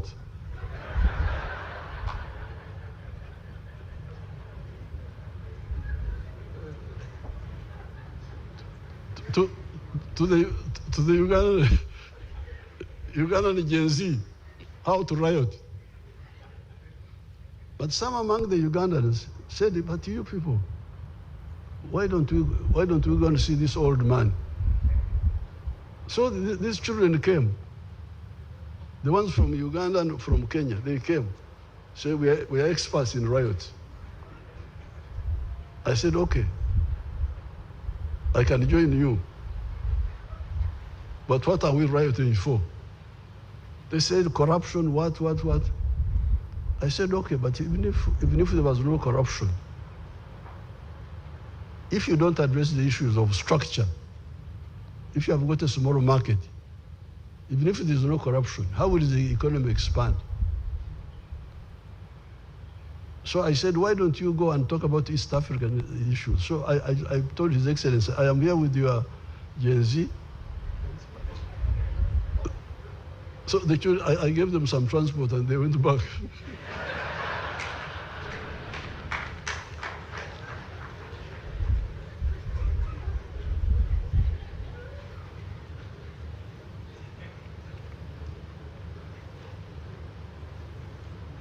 I appeal to the youth of East Africa to go back to Uhuru na Umoja. This Uhuru na Uhasama is really a disaster. I had the Last Supper with Mwalimu in a house near here in Arusha. Mr. Butiku and Mr. Marwa Adam were present. When I arrived for the dinner, I saw a Tanzanian girl who spoke Chihaya, whom I knew, standing on the veranda waiting for me. She was one of Mwalimu's aides. I greeted her in the Chihaya, which is close to the dialects of Uganda. Wabonaki, I said. She answered, Tinka boine kanshana na boneiwe. Abahaya mwachura. Mwachura echo. The greeting is in the form of a question. The question is, what have you seen? The answer is, I have seen nothing special except you now. Then I asked, Nokorono Mugursi, you work with Mzee these days? Her answer was yes. Mwalimu overheard us. He asked, Mnasema lugha gani? Mwalimu asked us, he didn't know. What language are you speaking? I explained to Mwalimu that all the dialects up to Mwanza are close to Rinyankore, my dialect. I was surprised Mwalimu did not know that.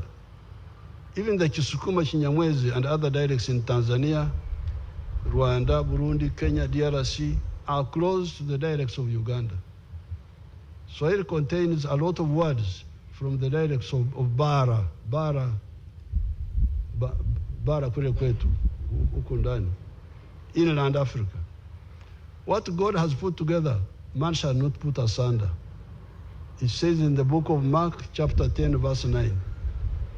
During that Last Supper with Mwalimu, here in Arusha, I was discussing with him the very issues I'm telling you now.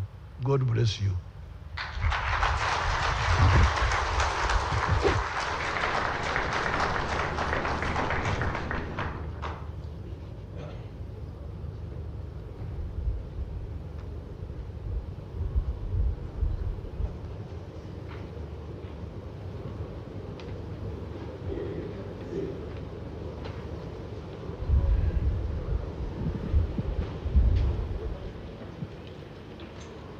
Excellencies, permit me, I will handle agenda items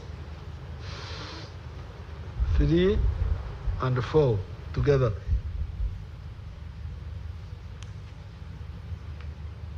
Excellencies, you record that during our closed session, the heads of state appointed a Secretary General for the East African Community and the judges of the Court of Justice.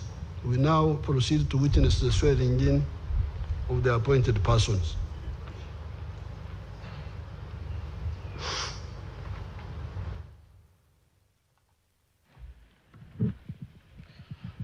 Na mtazamaji wa TBC1, tuendelee kusikiliza kile ambacho kinaendelea kwa sasa.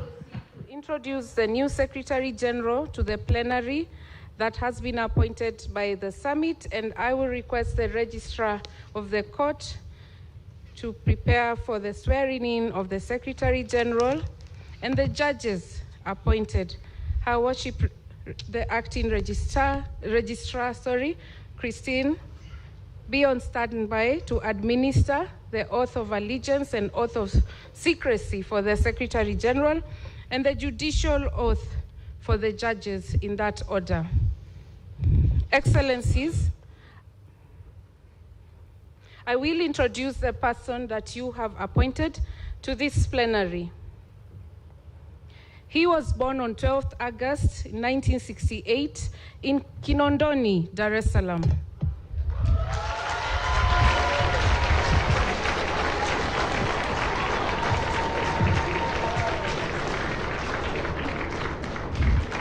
He is an East African of Tanzanian origin and is a holder of a master's degree in economic policy management from Makerere University and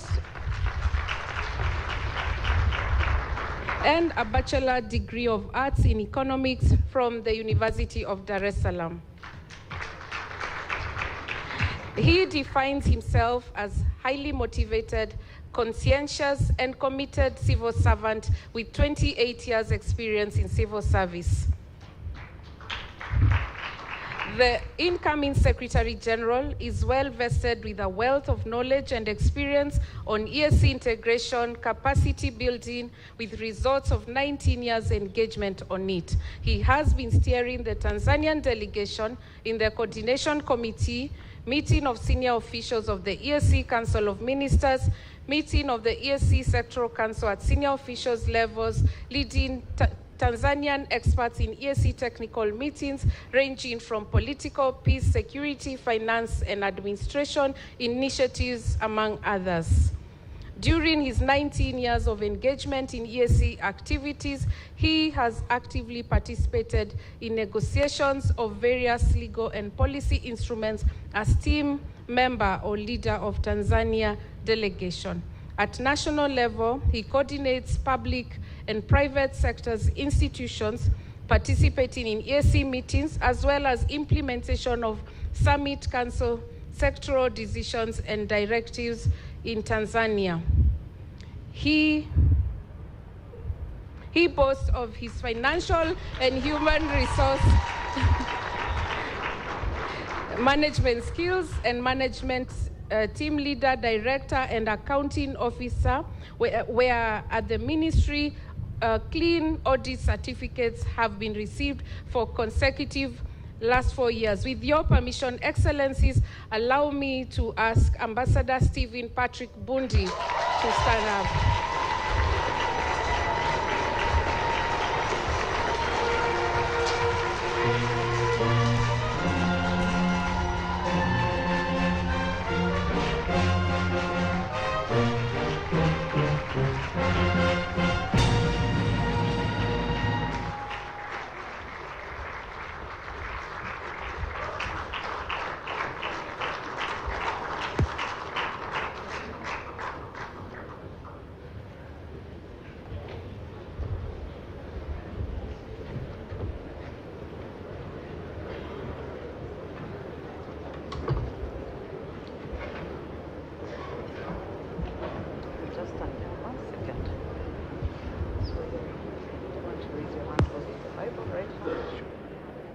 Na mtazamaji, kama ndo kwanza unajiunga nasi, ni matangazo mbashara kutoka hapa Arusha, na sasa ni kiapo cha uadilifu ambacho kinafanyika hapo.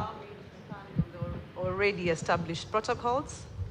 Article 67 of the Treaty for the Establishment of the East African Community provides that the Secretary General shall be appointed by the Summit upon nomination by the relevant heads of state. the United Republic of Tanzania has accordingly recommended a candidate for appointment by the summit.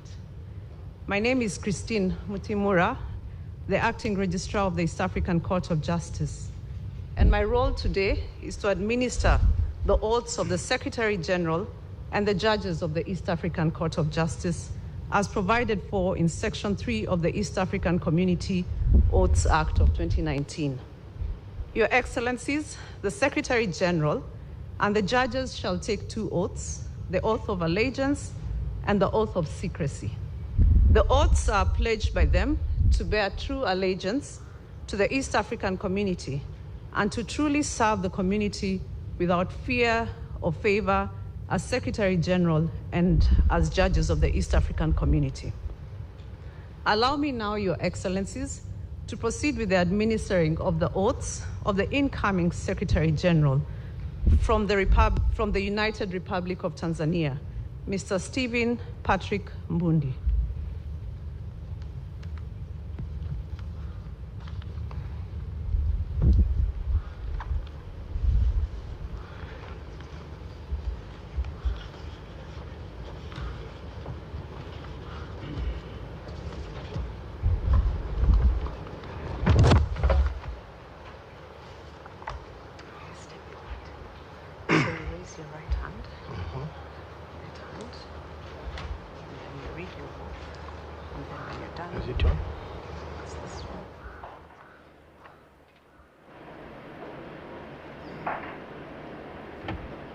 I, Stephen Patrick Mbundi, do solemnly swear that I will not directly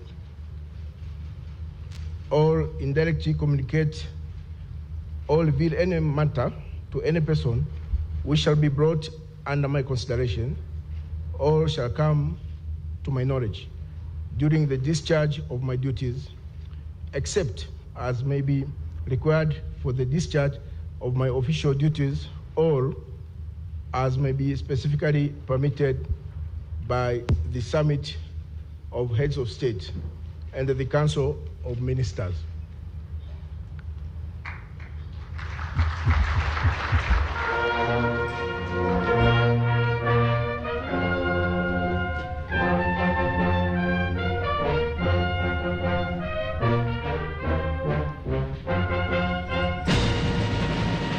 So help me God.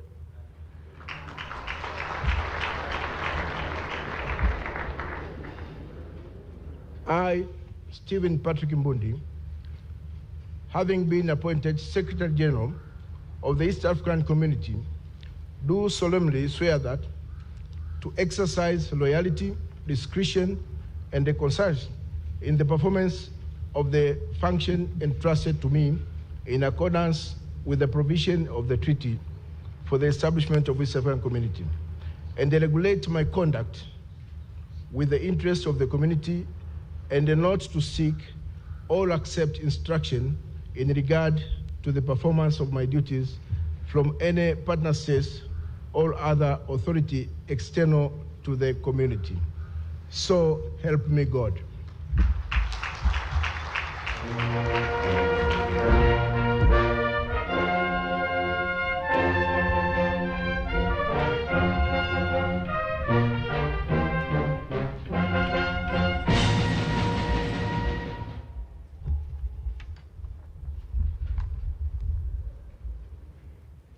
Na mtazamaji, ni kiapo hicho ambacho kimefanyika hapo, na ni viapo viwili, na sasa anasaini viapo ambavyo amekula hapo Stephen Patrick kuwa katibu mkuu wa Jumuiya ya Afrika Mashariki. Kiapo cha kwanza ni viapo vya utiifu, lakini pia kiapo cha usiri kama ambavyo tumeshuhudia, na shughuli inaendelea hapa.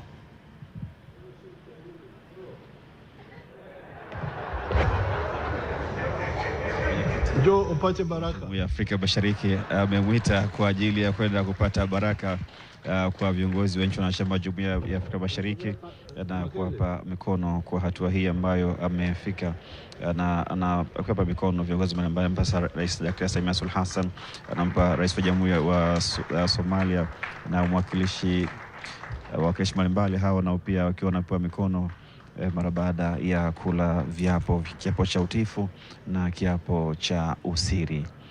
Ni matangazo haya mbashara, na sasa amekwenda kumpa mkono katibu ambaye amaliza muda wake, ambaye mhudumu kwa kipindi cha miaka miwili. Article 24(1) of the Treaty for the Establishment of the East African Community provides that the summit shall appoint judges persons recommended by their partner states who have proven integrity, impartiality, and independence, and who fulfill the conditions required in their own countries for holding of such high judicial office, or who are jurists of recognized competence in their respective partner states. Based on the vacancies on the bench of the East African Court of Justice, Your Excellencies, the Federal Republic of Somalia, the Republic of Kenya, and the Republic of South Sudan each recommended a judge for appointment by the summit. Your Excellencies, please allow me to now introduce to you the first judge who shall be taking his oath today. And I request him to please come forward as I speak more on him. Advocate Abdiwahid Warsame Abdullahi from the Federal Republic of Somalia. Your Excellencies, Advocate Abdiwahid is a Somali national who, until recently, was serving as a case reviewer in the prosecution division of the Columbus City Attorney's Office. He's a holder of various qualifications, including a Master of Laws in Comparative and Constitutional Law from Ohio State University. He's a seasoned lawyer, having served in different capacities, including as a state prosecutor for the Banadiri Regional Court in Somalia and as a legal counselor at the Prosecution Resource Unit of the Columbus City Attorney's Office. Your Excellencies, Advocate Abdiwahid has had a long and flourishing career. To mention all the positions that he has held would not be in the interest of your time. May I now invite Advocate Abdiwahid Warsame Abdullahi to step forward and take his oath as judge of the First Instance Division of the East African Court of Justice.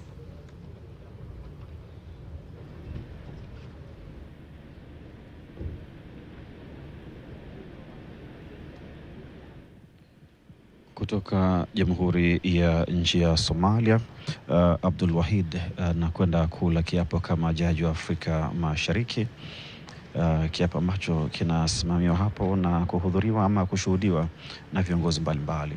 Bismillahirrahmanirrahim. I, Abdul Wahid Abdullahi Warsame, do solemnly swear that I will well and truly serve the East African community in the office of Judge of the East African Court of Justice, that I will do justice in accordance with the Treaty for the establishment of the East African Community as by law established in accordance with the laws and customs of the East African Community without fear or favor, affection, or ill will. So help me God.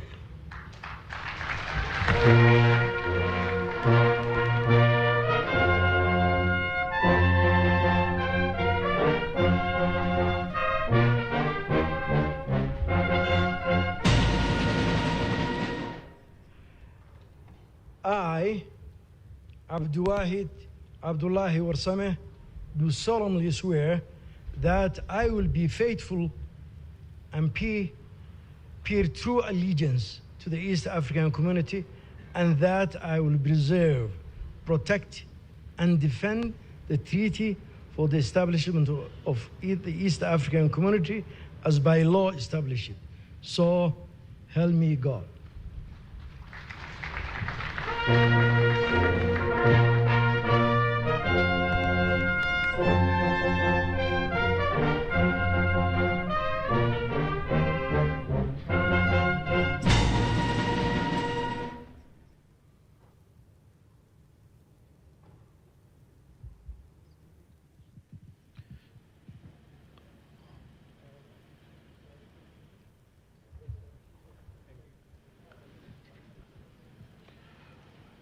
Na Jaji Abdul Wahid, jaji wa mahakama ya Afrika Mashariki, amekula kiapo na sasa anakwenda kupata baraka za viongozi wa Jumuiya ya Afrika Mashariki mara baada ya kula kiapo, na ameahidi kuitetea katiba ya Jumuiya ya Afrika Mashariki kama kulingana na kiapo na kulingana na namna ambavyo ilivyoanzishwa Jumuiya hiyo ya Afrika Mashariki, na pasi na upendeleo, na wao ndio miongoni mwa watu ambao tunataraji watakuwa watafsiri wa sheria katika jumuiya hiyo.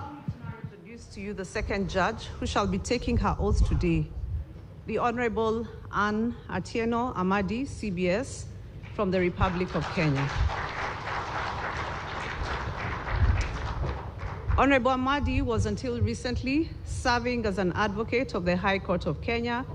She's a holder of various qualifications, including a Master of Criminal Justice from Boston University. She's a seasoned lawyer, having served in different capacity, but most notable is her role as the Chief Registrar of the Kenya Judiciary and as a Deputy Executive Director and Head of Litigation with the Federation of Women Lawyers, Kenya. Your Excellencies, Honorable Amadi has had a long and flourishing career, but in the interest of time, I will not mention all the positions that she has held.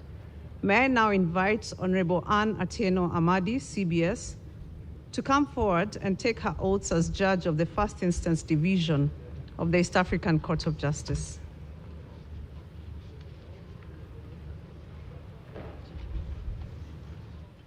Kama ilivyokuwa jaji wa kwanza kutoka nchini Somalia na jaji huyu naye pia kutoka nchini Kenya, anakwenda kwa ajili ya kula kiapo.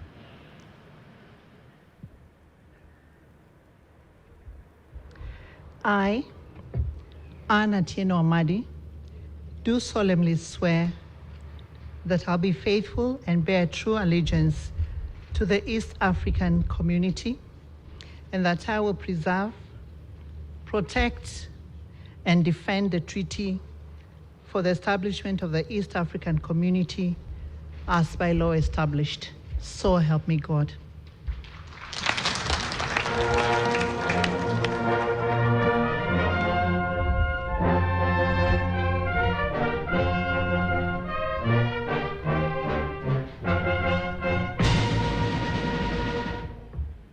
I, Anne Atieno Amadi, do solemnly swear that I will well and truly serve the East African community in the office of Judge of the East African Court of Justice, and that I will do justice in accordance with the Treaty for the Establishment of the East African Community as by law established, and in accordance with the laws and customs of the East African community without fear or favor, affection, or ill will. So help me God.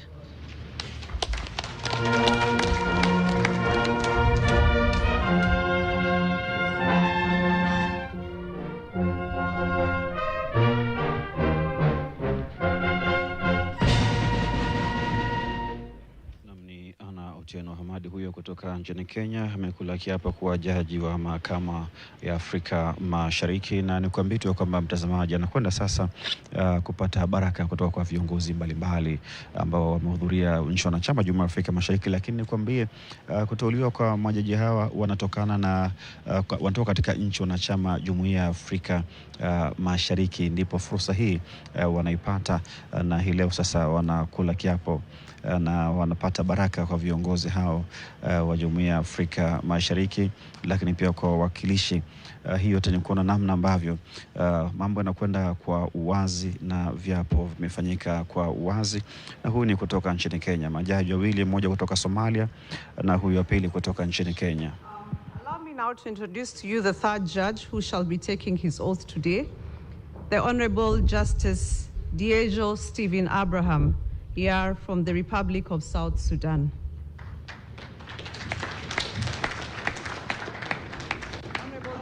Diego was until recently serving as a High Court judge of the Judiciary of South Sudan. He's a holder of various qualifications, including a Bachelor of Laws degree from the Al Nilain University in Khartoum. He's a seasoned judge, having served in different capacities, including as a first-grade judge of the County Court of the Judiciary of South Sudan, and as a third-grade district judge in the Judiciary of the Sudan. Your Excellencies, Justice Dejo has had a long and flourishing career. To mention all the positions that he has held would not be in the interest of your time. May I now invite the Honorable Justice Dejo Stephen Abraham Yar to step forward and take his oath as judge of the First Instance Division of the East African Court of Justice. Kama ilivyokuwa kwa majaji wengine wawili ambao wamepita kutoka kule Somali, lakini kutoka nchini Kenya, na Jaji Abrahman kutoka Sudan Kusini anakula kiapo. Do solemnly swear that I will be faithful and bear true allegiance to East African community, and that I will preserve, protect, and defend the treaty for the establishment of the East African community as by law established. So help me God.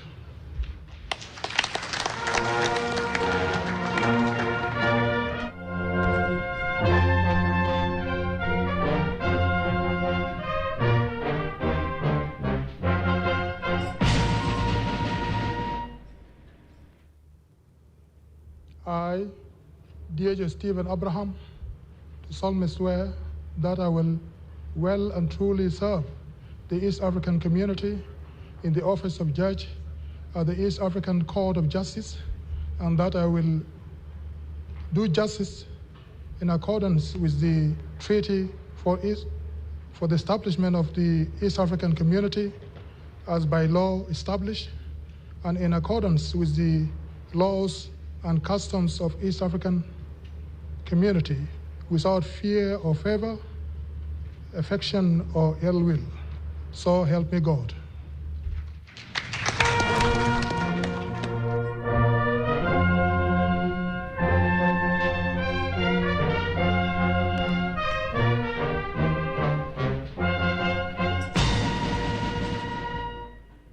Sudani Kusini, Jaji Abraham amekula kiapo kuwa jaji wa mahakama ya Afrika ya Mashariki, ambao ni jaji watatu, na sasa anasaini kiapo kile ambacho amekula pale, na huyu anakuwa ni jaji watatu. Ukumbuke kwamba jaji wa kwanza ni kutoka kule Jamhuri ya Somalia, Abdul Wahid, ambaye amekula kiapo, lakini pia jaji wa pili ni Ana Otieno Hamad, yeye kutoka kule nchini Kenya, na kama waliofanya wenzake anakwenda kupata baraka kwa viongozi mbalimbali, na wakiwa wanampa kongole kwa hatua hii kubwa ambayo ameipata ya kikanda kwa jaji katika mahakama ya Afrika Mashariki. Si kitu kidogo, na bila shaka ni jambo la kufurahisha, na historia inakuwa imewekwa katika ardhi ya Tanzania. Has concluded, and I wish to thank you all for your kind attention. Thank you.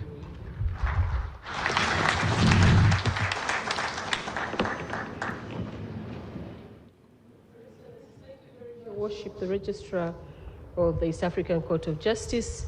Congratulations to the newly appointed Secretary General and the judges who have been appointed. I'd like to request the band to continue to give us a musical interlude while their excellencies sign the various instruments of the community. We have finished. I've been overruled. The next item, ladies and gentlemen, is the launch of the ESC, the 7th ESC Development Strategy and the ESC Customs Bond. I now invite your excellencies to launch the 7th East African Community Development Strategy and the East African Customs Bond. How would we launch it? Declare. You can declare. We launch it.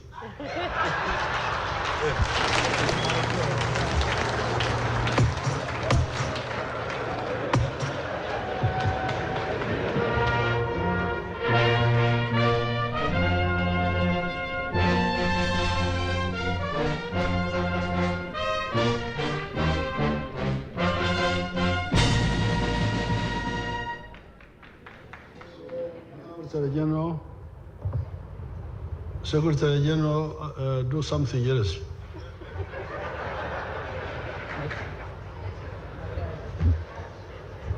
Thank you, Your Excellencies. We are just bringing up the dummy development strategy for your signatures.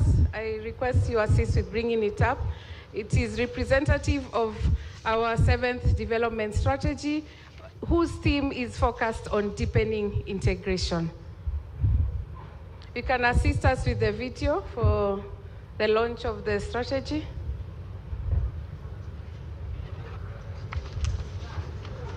It's done, eh? Okay. Your Excellency. Don't waste time. We have done it. We have finished. I now invite their Excellencies to make statements. Say the customs bond first. Where is it? We need to launch the customs bond.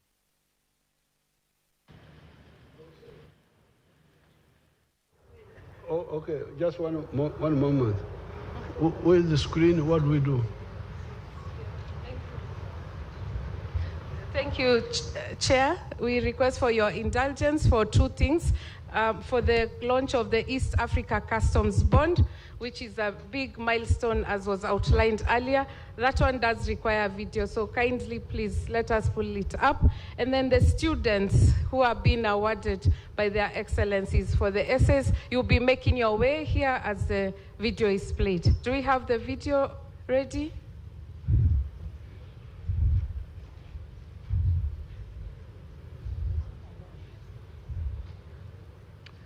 What is the EAC bond? The EAC Customs Bond is a regionally developed digital guarantee system that secures duties and taxes on goods in transit across the East African community. It allows traders to use a single customs bond / guarantee that is valid across all partner states, replacing the need for multiple national bonds when goods move through more than one country. Why was the EAC bond developed? 1. To support the operationalization of the Single Customs Territory, SCT, by supporting the unique processes in ACT. 2. To reduce the cost, complexity, and delays associated with cross-border trade. 3. To promote regional ownership of trade facilitation tools. And 4. To complement existing frameworks, such as the COMESA RCTG, offering a more integrated, flexible, and EAC-specific solution. How does it work? Step 1. A trader or clearing agent applies for bulk. Thank you, Your Excellency, for the efficiency. We now ask the students who are being awarded to approach here. Your Excellencies, as part of EAC integration, we do not leave behind the youth. So every year there is an annual essay competition, and this year we have 6 students to be awarded.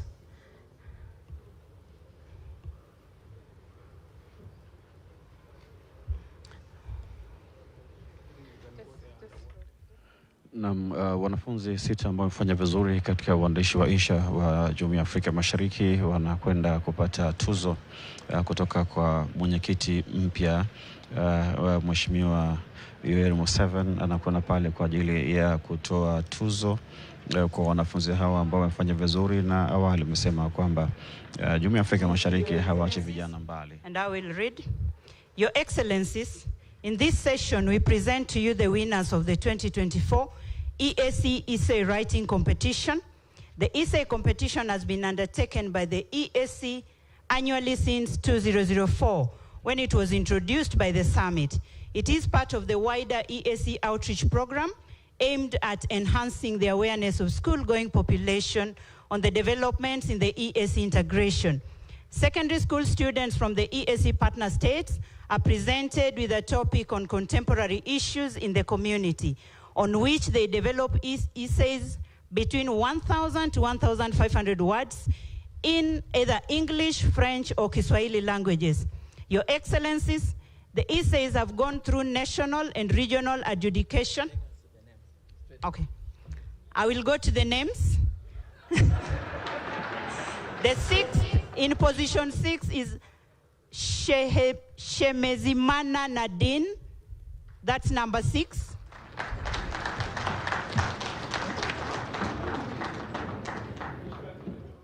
That is from Republic of Burundi.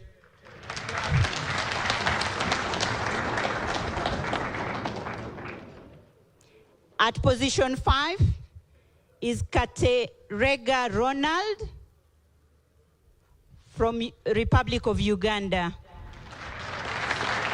At position 4 is Blandina Kamili Kabalemesa from United Republic of Tanzania. At position 3 is Harriet Alon George from the Republic of South Sudan. At position 2 is Kingsley White Sifuna from the Republic of Kenya.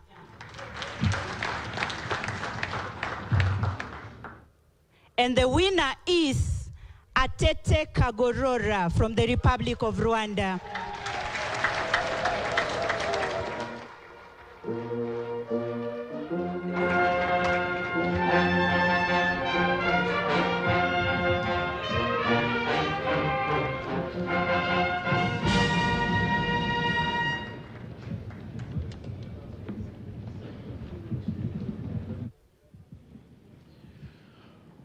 Washindi 6 hao wamejichukulia zawadi ya waandishi wa insha, ambapo mshindi wa 6.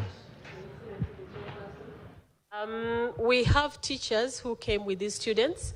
If you're in the audience, please stand up for recognition and a round of applause to you. The teachers, please stand up. Kindly wave to us. Congratulations. The success of your students is your success as well. Thank you very much. Congratulations. SA Award winners of 2024, you can now take your seats. Thank you very much. Your Excellencies.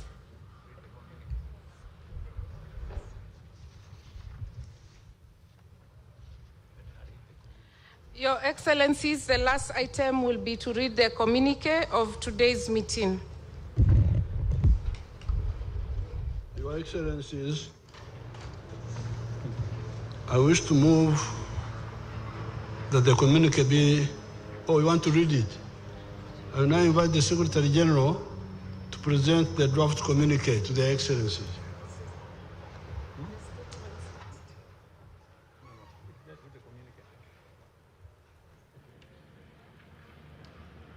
Na mtazamaji wa TBC1 pamoja unayetufuatilia kupitia TBC Digital, ni matangazo yaendelea kutoka hapa Arusha.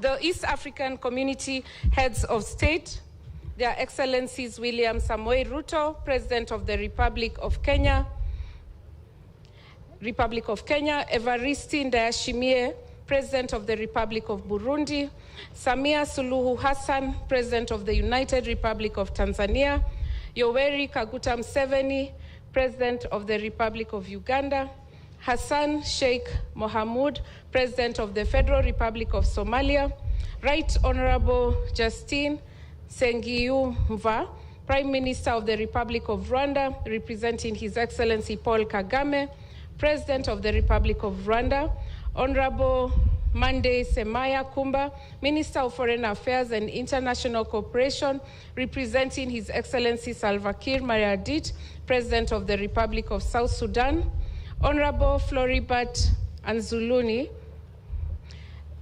Minister of Regional Integration, representing His Excellency Félix Antoine Tshisekedi Chilombo, President of the Democratic Republic of the Congo, held the 5th Ordinary Summit of the East African Community Heads of State on the 7th of March 2026 in Arusha in the United Republic of Tanzania.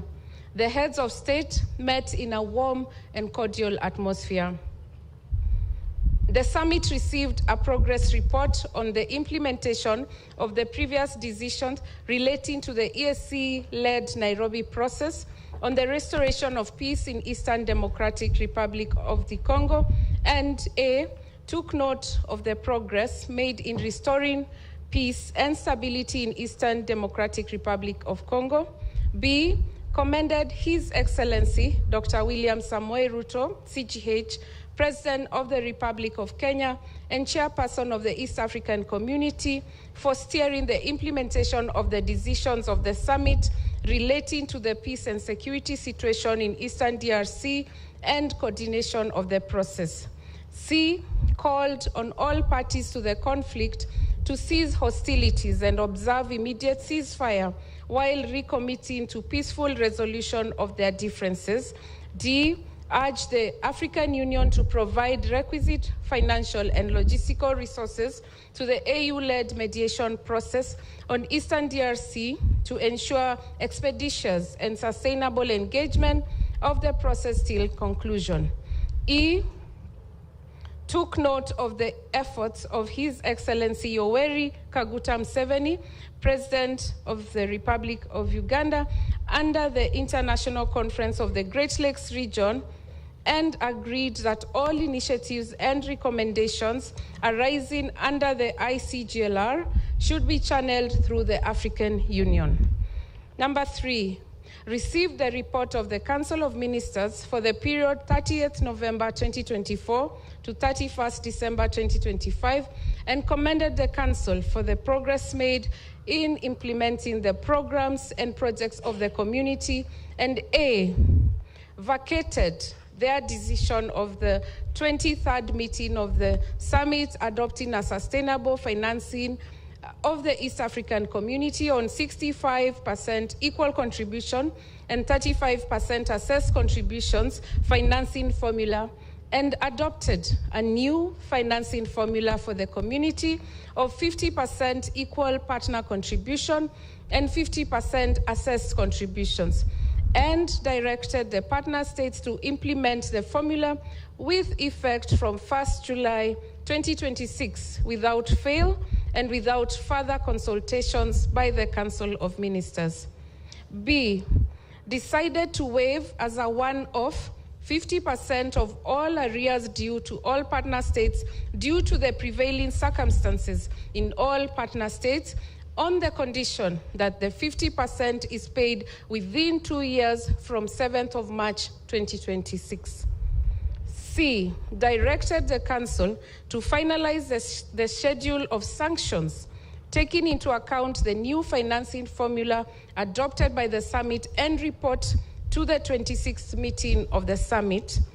D, directed the partner states and the Council to resolve all outstanding reported non-tariff barriers to trade within the community by 30th June 2026, directed the Council to conclude the Joint Action Plan on Strengthening Trade Relations arising from the meeting of EAC organs and institutions, partner states, private sector of partner states and their governing bodies or associations, and report to the 26th meeting of the summit.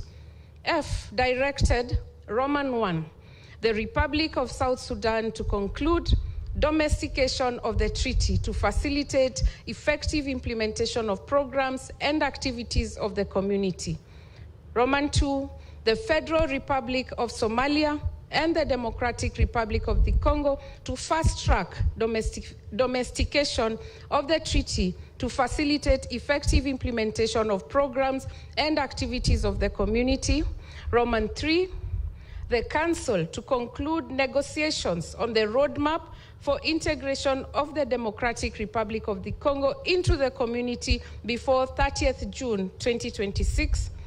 Roman 4, the Council to fast-track implementation of the roadmaps for integration of Republic of South Sudan, Federal Republic of Somalia, and the Democratic Republic of Congo into the community. And Roman 5, the Republic of Rwanda, the Republic of South Sudan, the United Republic of Tanzania, the Democratic Republic of the Congo, and the Federal Republic of Somalia to conclude national consultations on the EAC Political Confederation Constitution by 30th June 2026. Number 4, decided that the quorum for meetings of all organs and institutions of the community shall be 2/3 of all partner states, and directed partner states, council, and secretariat to implement this decision without further consultations. Number 5, decided that nominations for positions of Speaker, Judge President, Secretary General, and Deputy Secretaries General shall be in accordance to Article 8 of the treaty and shall be based on the following. Roman 1, ratification of all community legal instruments.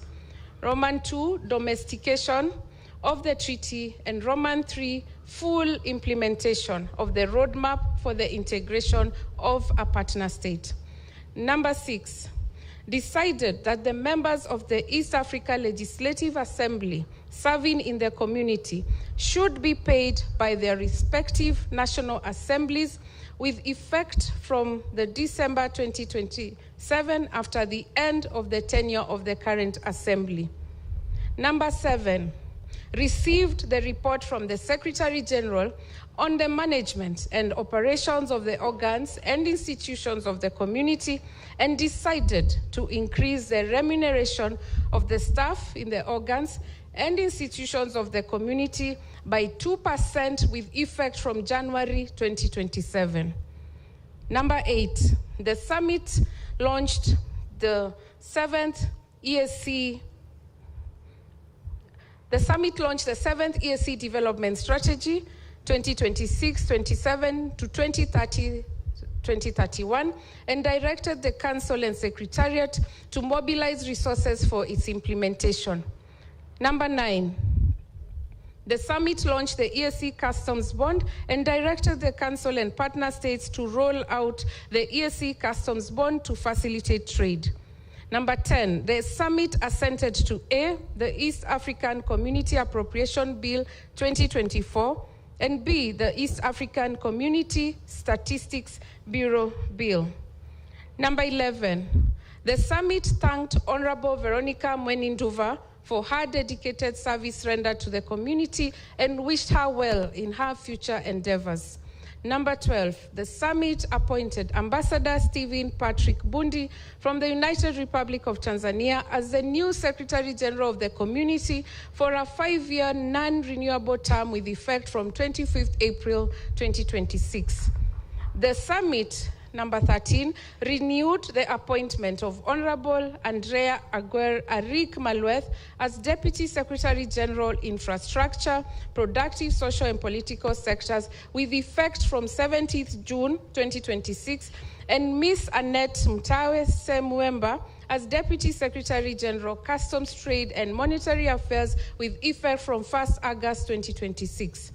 The summit appointed Justice Jejo Stephen Abraham, Mr. Abdiwahid Warsame Abdullahi, and Honorable Anne Atieno Amadi as judges to the First Instance Division of the East African Court of Justice with effect from 7th March 2026.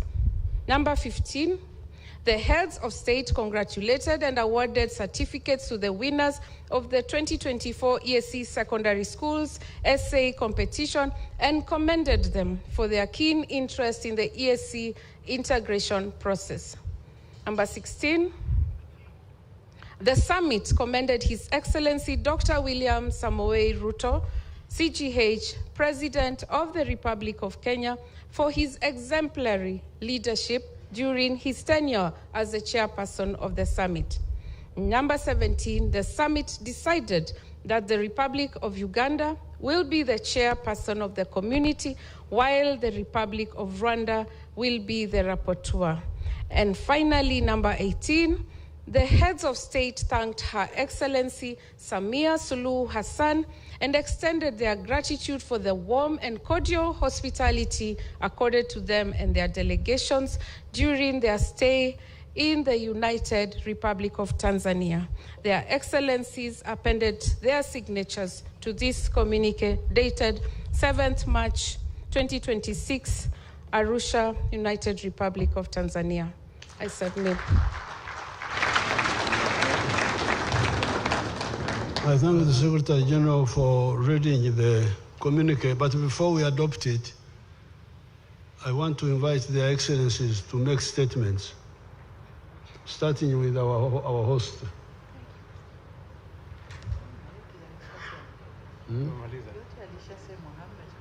Okay.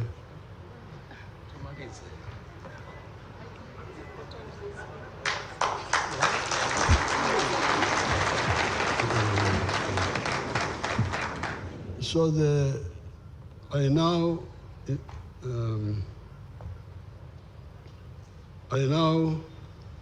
move that the communique be adopted.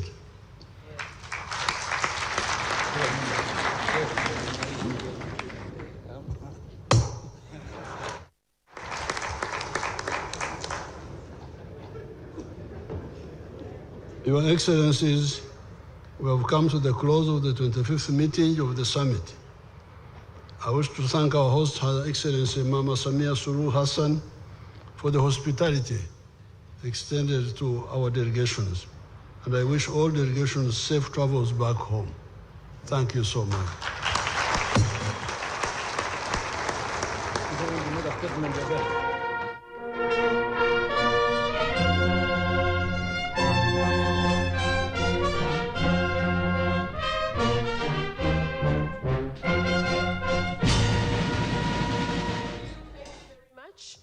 May we have the anthems, please?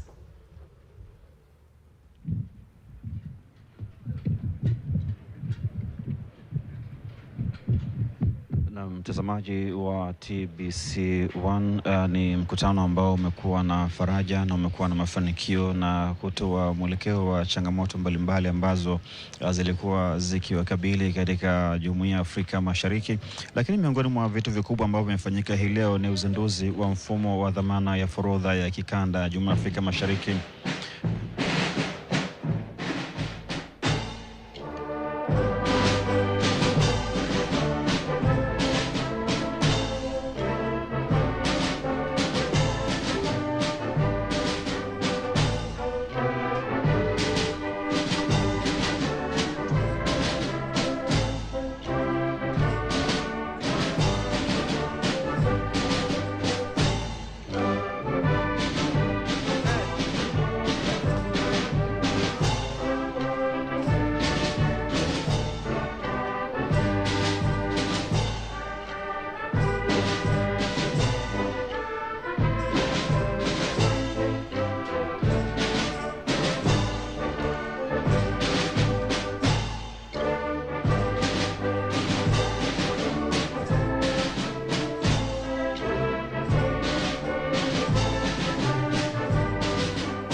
Excellencies, for gracing us with your presence at this 25th summit.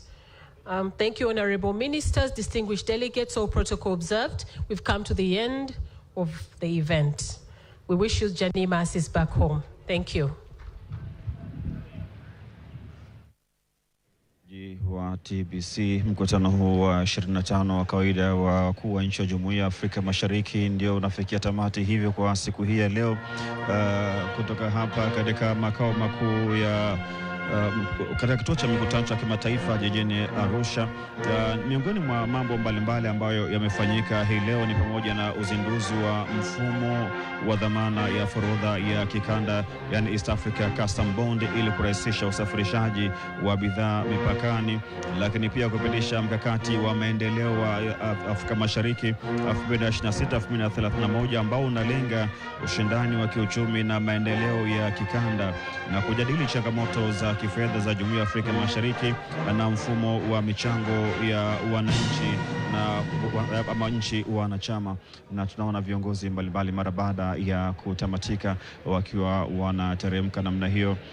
Rais mwenyeji ama kiongozi mwenyeji, Rais wa Jamhuri ya Muungano wa Tanzania Daktari Samia Suluhu Hassan, ambaye amepewa kongole kama si pongezi kwa makaribisho yake mema kabisa ama ukaribisho mzuri kwa wageni ambao wamekuja katika taifa hili. Hapo anazungumzia mataifa 7 ambayo yamekuja katika taifa hili la Tanzania na kupokelewa vizuri kabisa na kukubali ile hali ambayo wamepatiwa. Masuala ya ushirikiano wa kisiasa, usalama na miradi ya pamoja ya kikanda kwa nchi wanachama wa Jumuiya ya Afrika Mashariki ni kwa maanisha Tanzania, Kenya, Uganda, Rwanda, Burundi, Jamhuri ya Kidemokrasia ya Kongo, Sudan Kusini na Somalia ni miongoni mwa vitu ambavyo vimejadiliwa kwa siku hii ya leo.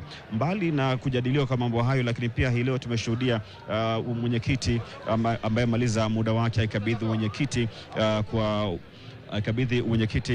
kwa mwenyekiti mpya ambaye ni rais wa Uganda Yoweri Museveni. Amepokea kijiti kutoka kwa rais wa Kenya William Ruto, na mara baada ya kupokea mwenyekiti huu akaongoza kikao hiki kwa siku hii ya leo na akatoa hotuba yake ambayo imegusa katika maeneo mbalimbali, akitazama katika mambo ya historia, akitazama katika suala zima la maendeleo, lakini pia akipigia msisitizo mkubwa kabisa katika suala zima la uhuru na umoja, akisema kwamba umoja ndio kitu pekee ambacho kitavusha wanajumuiya kutoka hapa walipo na kwenda mbali. Watu wanazalisha, lakini akitoa changamoto kwamba je, wanunuzi wako wapi?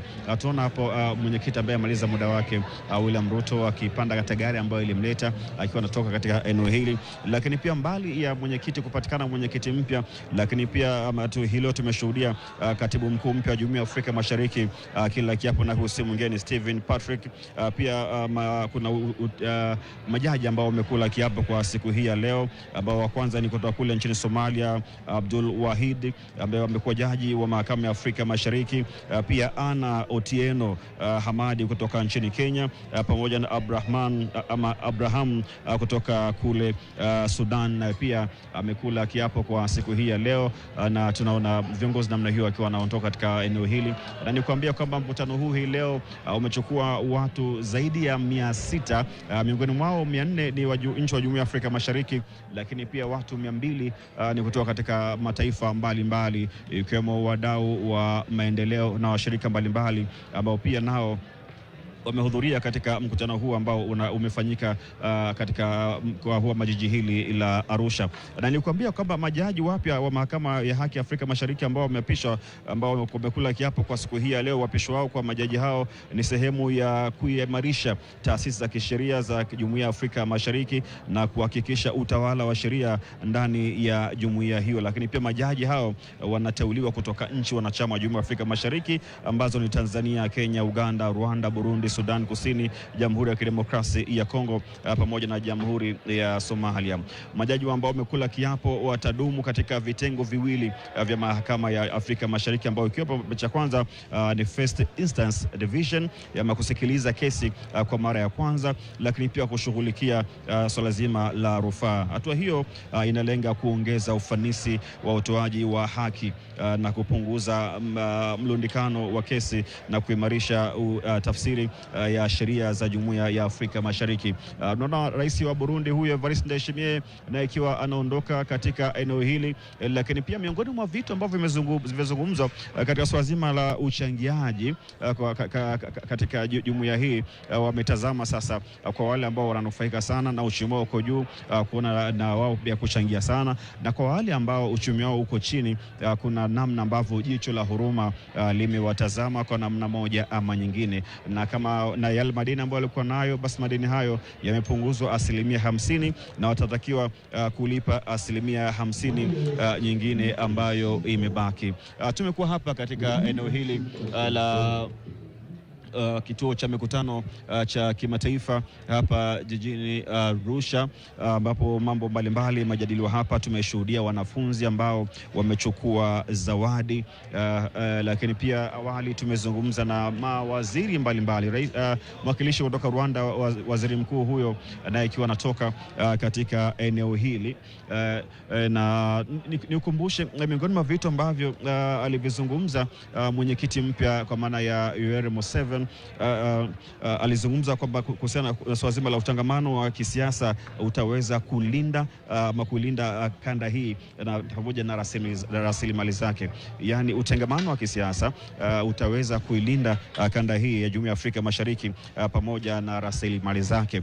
Lakini pia amezungumzia swala zima ya lugha ya Kiswahili, namna ambavyo imeweza kuwaunganisha Watanzania pamoja na kulinda rasilimali zake. Lakini pia akatoa changamoto, kama hatutaki kufanya kazi mwezini na ardhini, ni vipi tutaweza kujilinda sisi wenyewe? Amesema kwamba kuna mataifa machache ambayo tayari yameweza kwenda mwezini, lakini mengi zaidi hayajakwenda huko. Kwa hiyo kuna kila sababu ya kukaa pamoja nchi wanachama wa Jumuiya ya Afrika Mashariki, kuona namna ambavyo wanaweza wakafika mbali. Uongozi wa Mwalimu Julius Kambarage Nyerere amepigia chapuo kwa namna moja ama nyingine, kwamba ni uongozi ambao ulikuwa na tija, na mpaka hii leo kufika hapa yote ni maono ya viongozi wakubwa akiwemo baba wa taifa. Lakini pia akasema ya kwamba hapa namzungumzia huyo ambaye ni mwenyekiti mpya Yoweri Museveni, huyo akiwa anatoka hapo, amesema ya kwamba uhuru tumepata, umoja uko wapi? Yani uhuru umepatikana lakini umoja haupatikani,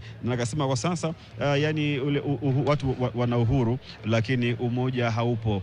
Ni changamoto hiyo imetolewa kwa nchi wanachama wa Jumuiya ya Afrika Mashariki.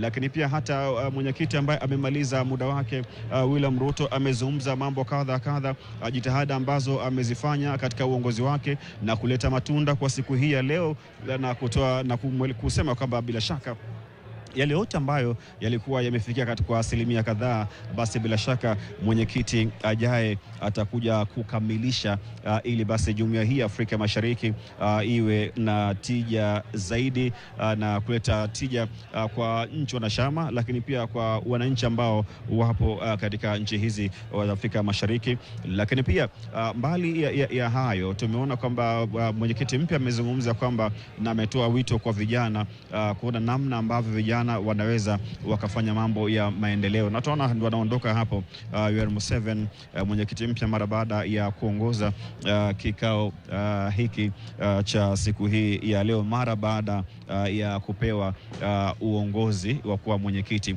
Nikukumbushe miongoni mwa marais ama viongozi wa juu ambao wamehudhuria katika mkutano huu wa leo, mkutano wa kawaida wa 25 wa nchi wanachama Jumuiya ya Afrika Mashariki, wa wakuu wa nchi wa wanachama Jumuiya ya Afrika Mashariki. Miongoni mwao ni rais mwenyeji wa Jamhuri ya Muungano wa Tanzania Daktari Samia Suluhu Hassan amehudhuria katika mkutano huu. Lakini pia William Ruto, rais wa Kenya, ambaye wakati anahudhuria yeye ndo alikuwa mwenyekiti, lakini anaondoka hapa akiwa ni mwenyekiti ambaye amemaliza muda wake na ukabidhi mwenyekiti kwa rais wa Uganda ambaye Yoweri Museveni, ambaye pia amehudhuria kwa siku hii ya leo. Pia Evariste Ndayishimiye, rais wa Burundi, pia naye amehudhuria katika mkutano huu. Lakini pia Hassan Sheikh Mohamed kutoka Jamhuri ya Somalia ni miongoni mwa watu ambao wamehudhuria kwa siku hii ya leo. Pia kwa wale ambao wametuma wawakilishi kutoka kule Sudan Kusini, Semaya Kumba, waziri wa mambo ya nje, amekuja kuwakilisha Sudan Kusini.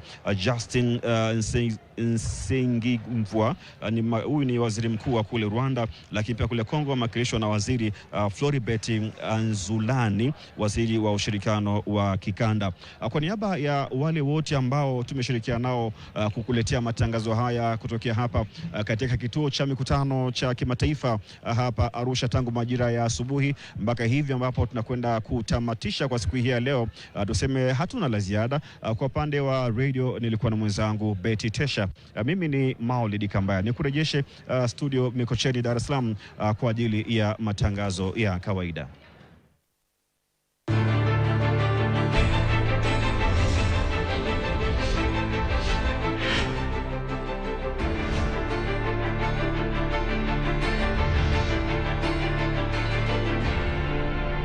Unaangalia TBC1, ukweli na uhakika.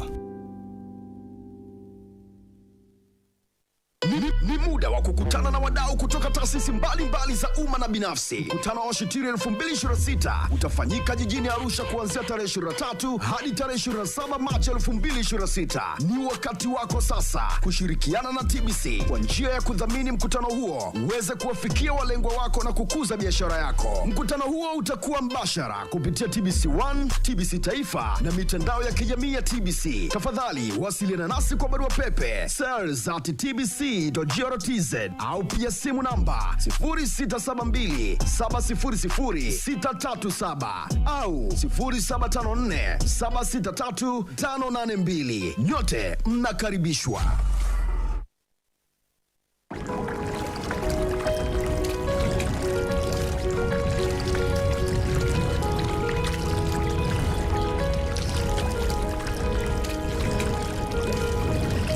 Nina mradi wa ufugaji wa vizimba wa samaki. Hii biashara hii nilianza baada ya kupata kwamba kuna ufugaji wa vizimba, ikabidi niende halmashauri nifate utaratibu. Wakanipa utaratibu, ufugaji wa vizimba natakiwa kwa watu 5. Kwa hiyo nikaunda kikundi cha watu 5. Baada ya kuwapata hao watu 5, nikaenda nikawasiliana na afisa maendeleo, akanipa utaratibu unaofuata. Na kwa kweli akanipa utaratibu uliofuata kwa watu 5, nikaandika andiko mradi, kitu ambacho alinipa kwamba kinaanzia hapa unaanzia hapa, kweli nikafuata. Dokumenti zote akanipa.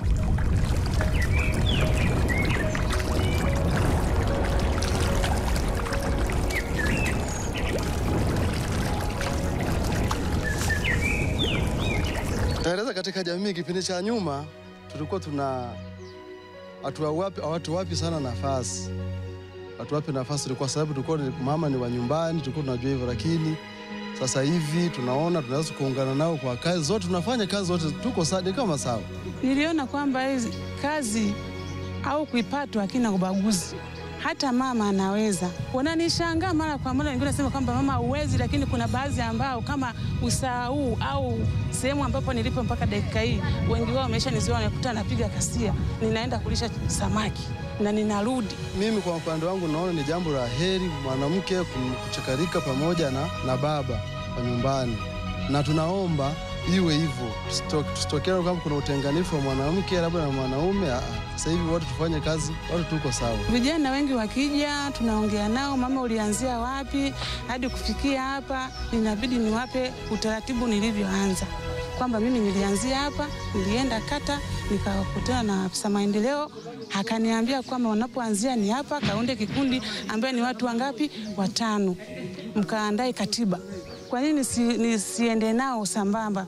Na mimi nikaona kazi wanaoifanya na wao wanifuate jinsi ninavyofanya. Na si vile tu vyema, baada ya kufanikisha huu mkopo wa Mama Samia 10%, kwa kweli tulifanikisha na vijana wengi tunao. Mpaka dakika hii kazi inaendelea kama kawaida, na nimesha vuna samaki, nimeshaweka awamu ya 2.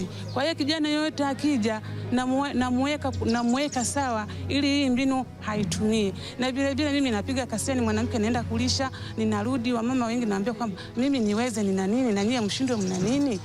Nikiona vile na mimi kuna vijana ambao naona kwamba kwa nini mkae hapa wanangu, nendeni huwa mnaenda mnalisha, angalau mnapata chochote kitu mwisho wa mwezi. Na ndivyo hivyo ajira inavyotakiwa, ukipata wewe na yule mtoto wako amepata wa kiume. Kwa wanawake wenzangu, mnaponiona hapa ninaongea, ina maana napenda sana kuwahamasisha kwa watoto wangu wa kike Mnavyoniona hapa mama naongea, naomba muamke. Hela ipo na pesa zipo ambazo mama amezitoa kwa ajili yetu sisi wa mama, kwa ajili yenu vijana kama watoto tuliowazaa sisi kutoka kwenye kizazi chetu cha leo. Yaani wakina mama msiogope kuingia ziwani. Nadhani kwamba mimi ninaingia ziwani kwa ajili ya kwenda kupata riziki. Kesho na kesho kutwa nisihangaike au familia yangu isihangaike, kwa sababu nimeona upande wa kwanza nimekwama. Ndio maana nimeona kwamba niingie majini nipate chochote kitu ili nipige hatua mbele. Mimi neno moja nalowaambia kwa kuweka motisha, nawaambia wanawake wengine kama wapo hivi waamshe na wale wengine ambao bado hawajawa tayari kuwa hivi, waje huku waweze kuona wanawake wenzao jinsi mambo wanavyofanya huku. Wakina mama oe, karibuni sana.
Tanzania wangu ni muungano wetu na tofauti zetu zisibadilike tu. Katika taifa letu la Tanzania, moja ya misingi tunayojivunia ni moyo wa ushirikiano. Ni urithi wa utu wa Kiafrika, lakini kwetu wa Tanzania una ladha yake ya kipekee. Tunashirikiana kwenye sherehe, kwenye misiba, kwenye kazi na hata kwenye changamoto za maisha. Huu ni utambulisho wetu. Huu ndio Utanzania. Leo tunasikia uzoefu wa wananchi, kila mmoja akieleza namna anavyoona ushirikiano huu unavyojengwa katika maisha ya kila siku. Naitwa Margaret Chesko Alphonse, ni Mtanzania mzalendo kabisa. Kitu ambacho ninapenda kuhusu Tanzania, kweli tunapenda kushirikiana kwenye mambo mbalimbali, whether wewe ni ya furaha, ya shida, tabu, tunapenda kushirikiana. Kwenye harusi tunashirikiana, kwenye mambo ya sikukuu, mambo ya misiba tunashirikiana. Na ni kwa wote, kwa upande wa wanaume na wanawake. Wanawake utaikuta wanaenda kupika, wanashona sare, na wanaume pia wanajikuta wanafanya kazi zile mbalimbali ambazo zinasaidia shughuli iende vizuri. Naitwa Paulina Njoka. Mimi ni Mtanzania, ni ushirikiano ni mzuri. Kwa mfano kwa sisi wanawake, sisi tunashirikiana kwenye shida mbalimbali, kwenye misiba, kwenye harusi, kwa kila jambo. Tupo vizuri. Hata wanaume pia tuko nao sambamba. Kwenye misiba nao tuko nao, kwenye sherehe tuko nao. Katika jamii nyingi nchini, sherehe